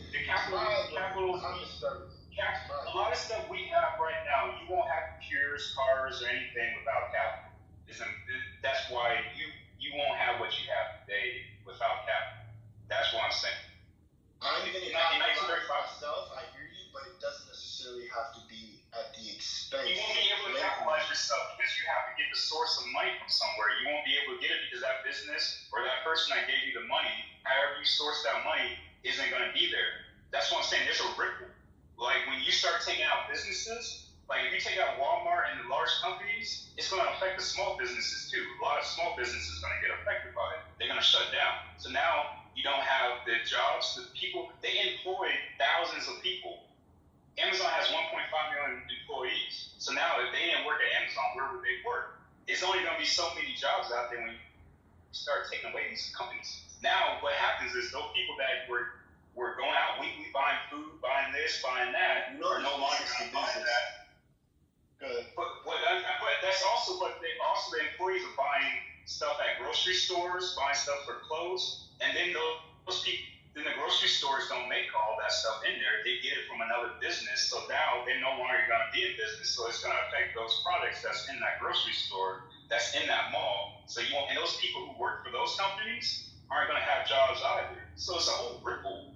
Before you start saying that there's capital is bad and is not needed and all this stuff, you got to see where it's being placed and how it's touching everything. You when you have money right now, you are buying multiple products. You have a phone. Someone had to make your phone. You had to go get food. Someone had to make your food, or you make it yourself. Either or. But what I'm saying, you have to still go get the seeds unless you're going to get some seeds from wherever. You got to go. That's what I'm saying. The supply chain, understanding supply chain is very important to understand the ripples of when you start taking out stuff. When you start taking out an Apple, you start taking out a Microsoft.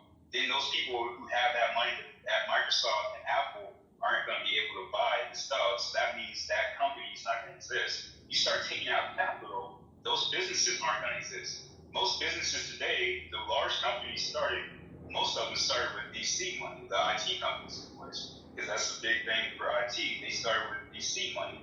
Google, Microsoft, Apple, they got VC money at the beginning. That's what I'm saying, that if you didn't have, that's capitalism. It's not bad. What business do you have? That do you run right now? So what? What kind of business is it that you kind of, somewhat, you don't have to get into details, but what kind of business do you run right now? Construction, IT, entertainment. Right. Entertainment? Real estate. Right. Just about like different things. I got music, I do production and promotion and also put out music from our other artists on Spotify and stuff like that. My cousin is a DJ. I did some stuff with him. He's one of the founders of techno music. Right. Because like I don't know if you know electronic music, but like One Act, Derek Mage, Blake Baxter, all of them. Yeah. Yeah, so that's one of them, my cousin, and that's one of the things. When I go to Detroit, I get all access. If you had a choice to work with, producing, let's say, dance music, if that's what it was, production, like hypothetically, I don't know if it is per se. Like, actually, hip hop first, and then I worked in a lot of stuff. I did all types of country. So if you had the choice to do hip hop, you had to choose one, and we'll say hip hop. We'll say hip hop. You know what I mean? Like so-called, we'll say gangster rap, whatever. If you had to choose between that and dance and country, what would you choose? I'd probably do all of it. Actually, when I listen to music, I have a lot of music. Got Mac 10, Ice Cube. I have their CDs actually still out. I listen to gangster music till, Right. and it didn't. I still don't want gaming. And 70% of music was by in the white population. So. Right. So. But I'm saying, have you ever listened to that music and experience directly what that music may make you want to feel, as far as say something messed up, like you see your friend of yours, something happened to him or something, some sort of tragedy that you got to constantly be reminded by through the music, or you're going to carry out a violent event, you know what I mean? And yeah, like I said, are you saying that this has no influence on society? That's what I'm saying. No, I'm not saying society. What I'm saying is, I'm saying that it's not. I want to blame it to the main. And I always made this argument. It's the same thing before, back in the '90s, when they were trying to say rap music was bad. This isn't something brand new. They keep coming back saying rap music is bad. But the thing is, if like me, I listen to rap music.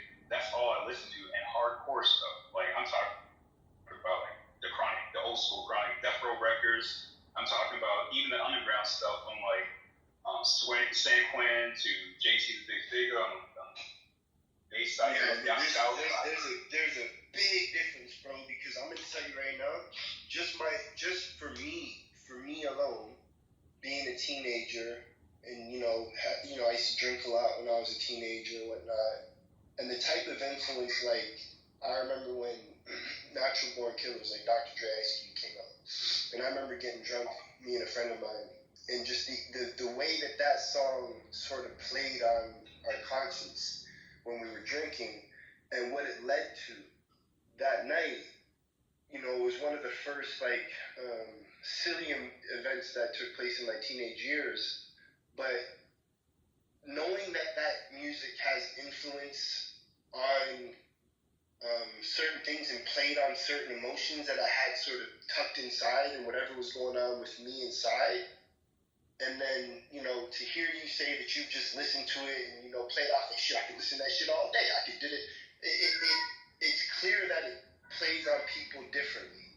But nonetheless, it's definitely a major influencer of certain things and does play on certain things and isn't necessarily the best combo with certain things. And if a governing body cared about that element of it,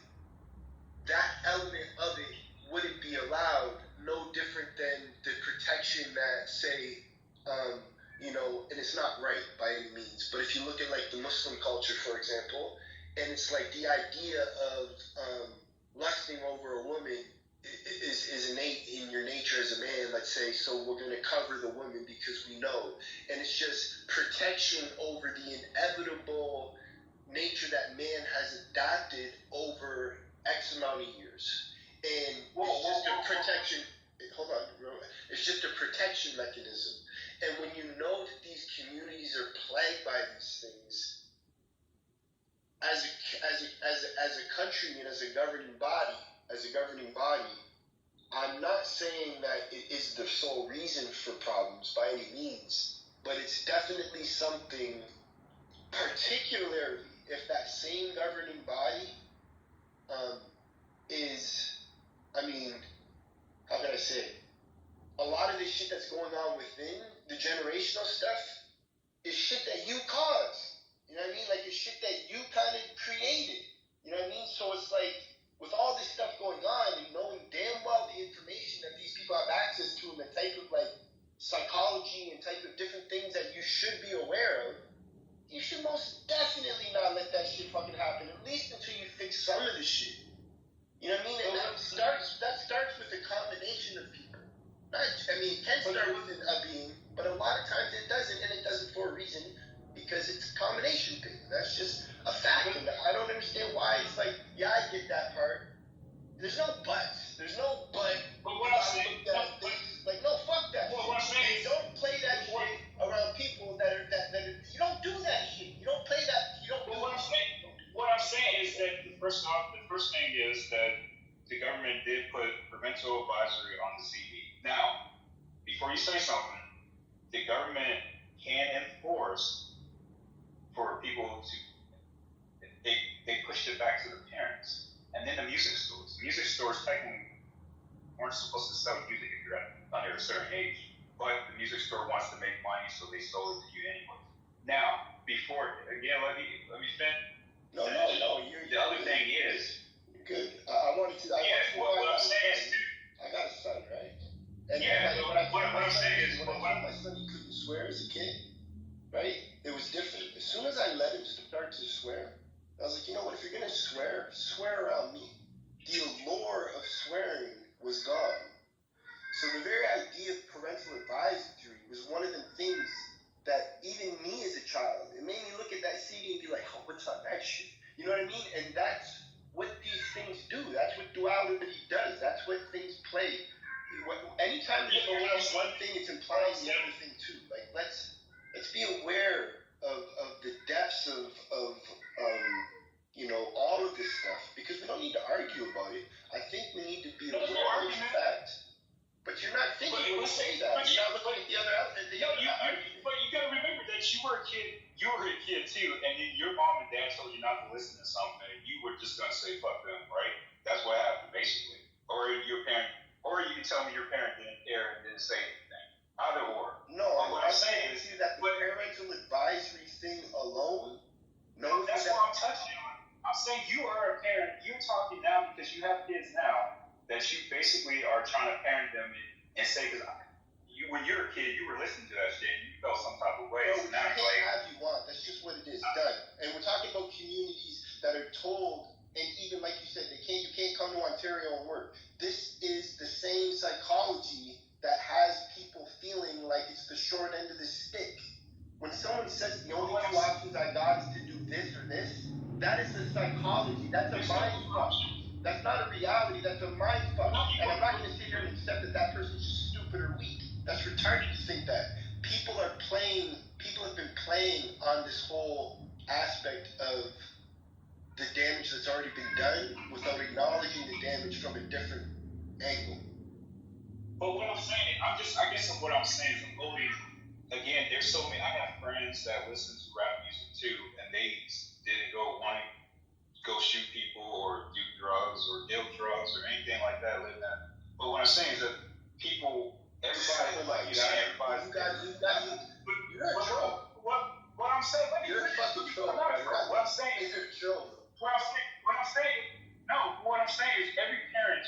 This is where the fuck up thing is. Not everybody should be a parent, and then also parents they don't understand their kids. Like you're saying, if I knew my kid, like let's say I know you and you were my kid, and I know if you drink and you listen to this music and you're gonna feel some type of vibe, like you want to go do some stuff out in the streets, then I'm not gonna let you listen to the music.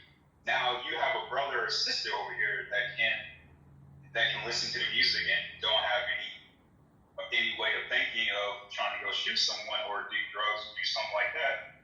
I may let them listen to it because I understand that kid can listen to it and not have any reactions to it. That's what I'm saying.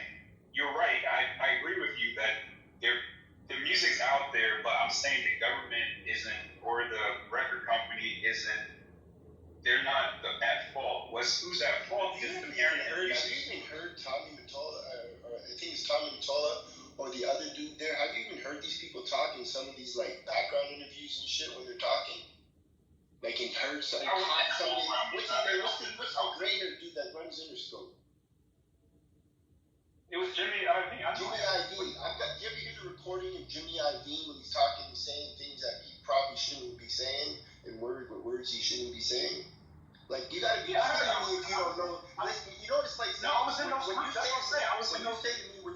When you say to me, right, that basically you're trying to say that I'm saying that because that music's out there, anybody that listens to it basically is doing that thing, right? It's basically what you just said, right? You've got friends that listen to it that don't do that. Well, of course there's people that listen to it that don't do that. What we're talking about is something.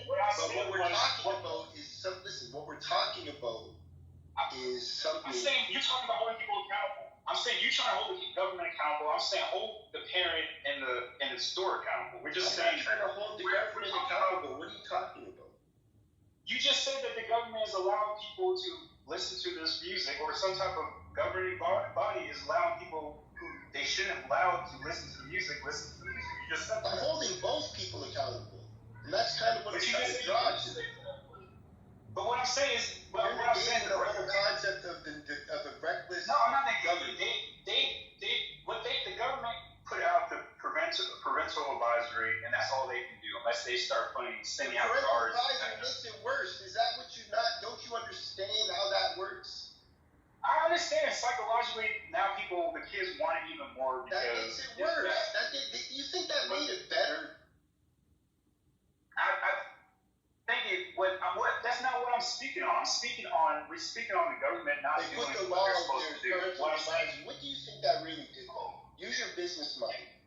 You're a businessman. You run out. No, I'm not saying you're a businessman. I'm saying that what I'm saying, it also legally goes back to intent. What's your intent? Their intent was to say your parents should say yay or nay to this music. Your parents should walk in there.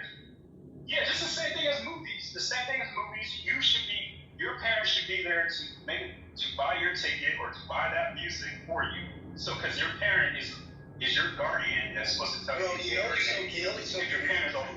funniest part about this whole conversation, though, which is kind of cool, is like literally at the end of the day, like it is what it is, right? But when you really take a look at it and you look how things have evolved, even to the point of TikTok today, right? Like my granddaughter. You know, bitch, I said what I said. and like, she's like 5, you know what I mean? And it's cute, but at the same time, it's kind of like, it's gotten like a little out of hand. And I think that at the end of the day, it's like, you can't argue the fact that certainly there's responsibility on one end, but you can't argue the fact that there's been a huge irresponsibility and neglect on the other end. Essentially the rule makers, the like, it's almost like, it's like me drinking, you know what I mean? And I drink in front of my son, and yet I leave the vodka and the tequila out. You know what I mean? It's like, nah, man. Like, if I'm gonna drink in front of my son, it's probably responsible of me to put it out. There's no question about that. You don't tell me, oh, leave it out, teach your son better. It's like, okay, maybe I might evaluate after I evaluate. Maybe I might evaluate after I raise my son and feel like he's old. But they haven't even done that to these communities. So, like, let's not act like what I'm saying is the community. First off, I'm saying with the community, I don't know. When I was buying CDs were $20 towards that's the second half, or the second half of the decade in the 90s, and CDs started being $20. If you're claiming these areas don't have money, how the fuck are they buying $20 CDs? Who said these areas don't have money? What the fuck are you talking about? What I'm saying is, you're saying that you're talking about the community that basically with the areas that aren't as like suburbs, basically. Bro. But what I'm saying, you're saying suburbs now? No, I was speaking suburbs. I was speaking. No, I'm not confused. I say I'm from the suburbs. So we were talking. I said 70% of music was bought in the suburbs from white people, and that's where the rap music was bought. If you look at SoundScan will show you all the areas where music was bought. What does that have to do with actual information? Because that has to do with what I'm saying is if you're saying that you're saying the music is going to people in bad areas where basically they are coming from lifestyles that. Are you saying overall that it shouldn't be? I'm not saying that. You said that you're giving the music to people in the streets that don't have good upbringing. You said that. It's reckless giving that music out. Period. As a main source of entertainment. Period. That's no. But the thing is, though, but what I'm saying is it wasn't. Did you believe it was reckless when you were listening to when you were a kid? No, I was the reckless act. I was the there reckless you go. act. So that's what I'm saying. You weren't. I'm just saying. So the people who were doing it either was not listening to their parents. If your parent came to you and said, "Don't listen to this music," anyways, you would still listen to it. I did. My mom and dad said, "Don't listen. I don't want you to listen to this rap," but I still did it.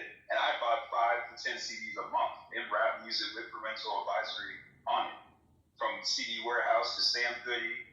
I didn't really mess with the music. No, Southern playalistic, like it's the player's fault.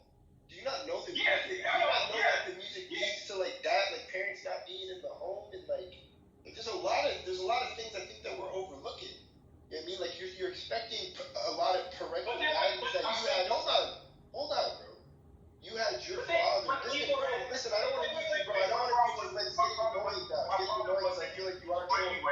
Your dad left you when you were raised by a mother who was an entrepreneur who had $1 million business, right? And it's completely different than an environment that has been affected by certain effects. Not really, because said not really. But not really because. Did you just say not really? I'm tell you because hold on. Let me explain why I'm saying not really. Because in the same community. There's no reason why this should be like this. No, but I'm just saying in the same I'm just saying in the same community, the rich parents were leaving their kids and giving them $5,000 to $10,000. Matter of fact, Frisco, Texas, where now the Cowboys have a training camp there in a stadium, that was nothing, and they actually was populated by people that had high money. They had a lot of money because they're oil tycoons police, but they didn't want to live in Houston, Texas, but they lived in Frisco. It was country out there back in the day. But what my point is, their school district was giving out laptops back in 94, 95 to every student, just to do it, because they had money. They had money in the system, so they were able to give all their students laptops. But what happened was, and it's predominantly white, the white kids there, they were having, in one year, they had 5 drug overdoses. This is unheard of for that area, and most of Dallas too, unless, again, this is when Eminem said, now you care because it's happening in the suburbs.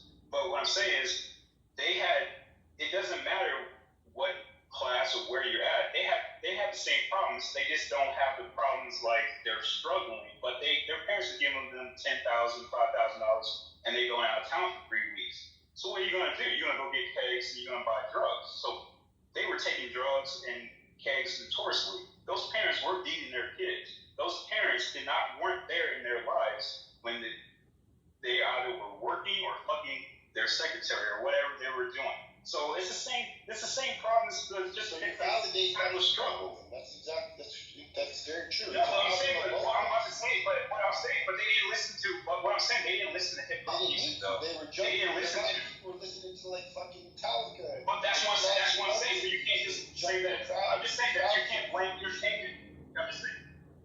I'm just saying you can't blame Like heads entertainment. off snakes and shit. Like, come on, man. Like, there's No, but that's they didn't listen to. Look at the kids that shit. They didn't listen to that either. Well, I'm saying they didn't listen to I that don't either. care what people listen That's to. what. What I'm saying to you at the end of the day is we know there's things that plague people in general.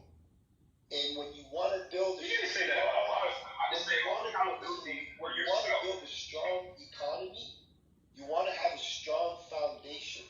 But I don't think that the economy has never really been about the core or the foundation of what really this country is built off of, particularly the backs of the people it was built off of. And that, to me, is an issue in itself. And now we have a country that's falling the fuck apart. Right? That's what I'm saying. I don't believe. I think that only in the belief system, because I don't believe the system. Now the country's not falling apart. No, I'm saying I don't believe the system didn't. I don't believe the country is falling apart. I don't believe the system doesn't work.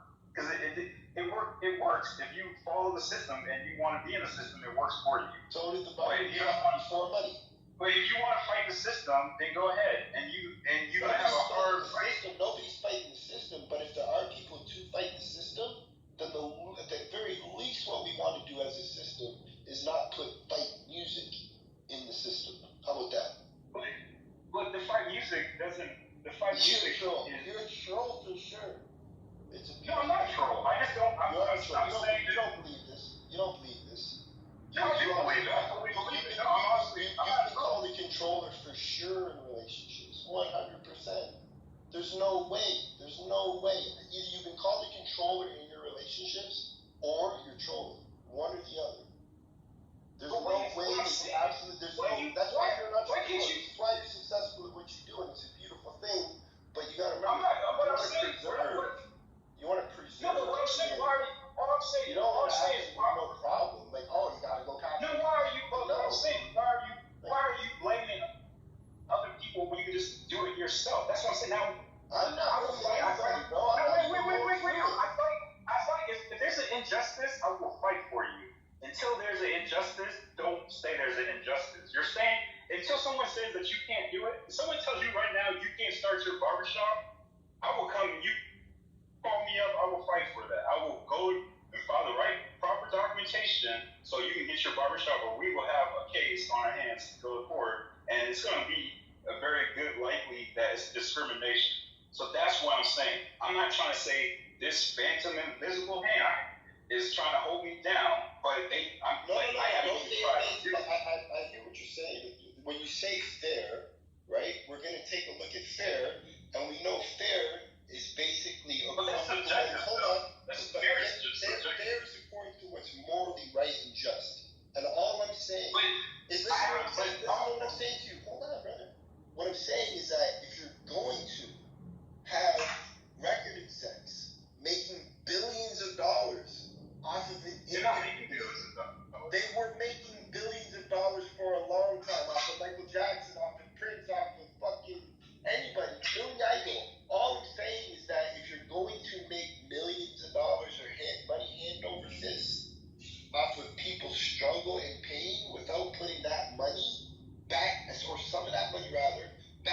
into that system to help fix that system, that's not just. And that's not justice. And that's an injustice. If I turn around right now, right, and let's say hypothetically, I get called a wife beater, right? And now I'm wearing wife beaters, and some people are making a mockery, think it's funny, ha ha ha. And now my wife beaters are selling, and I'm putting wife beater on the front, and it's a style, it's a fad now. And I'm not contributing to the cause of domestic abuse victims. That's not morally just. If I'm making money off of somebody's pain, and I'm not contributing back to the pain to help fix it, that's not morally just. So if you're gonna fight for justice, then fight for justice. That would be just. If there were to, sure, let the music be played, but if you're not gonna put some of the money back into the communities, that's not just. And that has been a problem.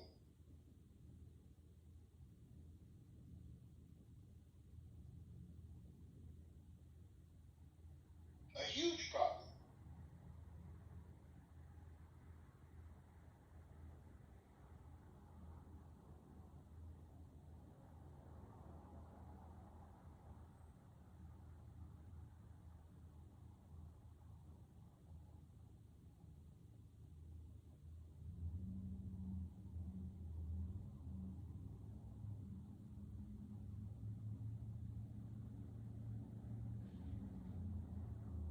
We want to vote Kennedy 24. That's what it is. Donate now. Reno Trainers. Empty your mother's bank account. God, is this real? Or is this just a weird episode of Black Mirror?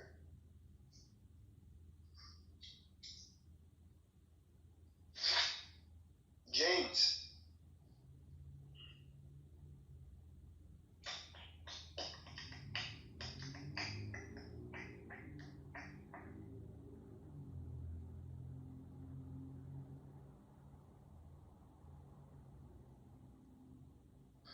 Go ahead, speak, Nate. What's up?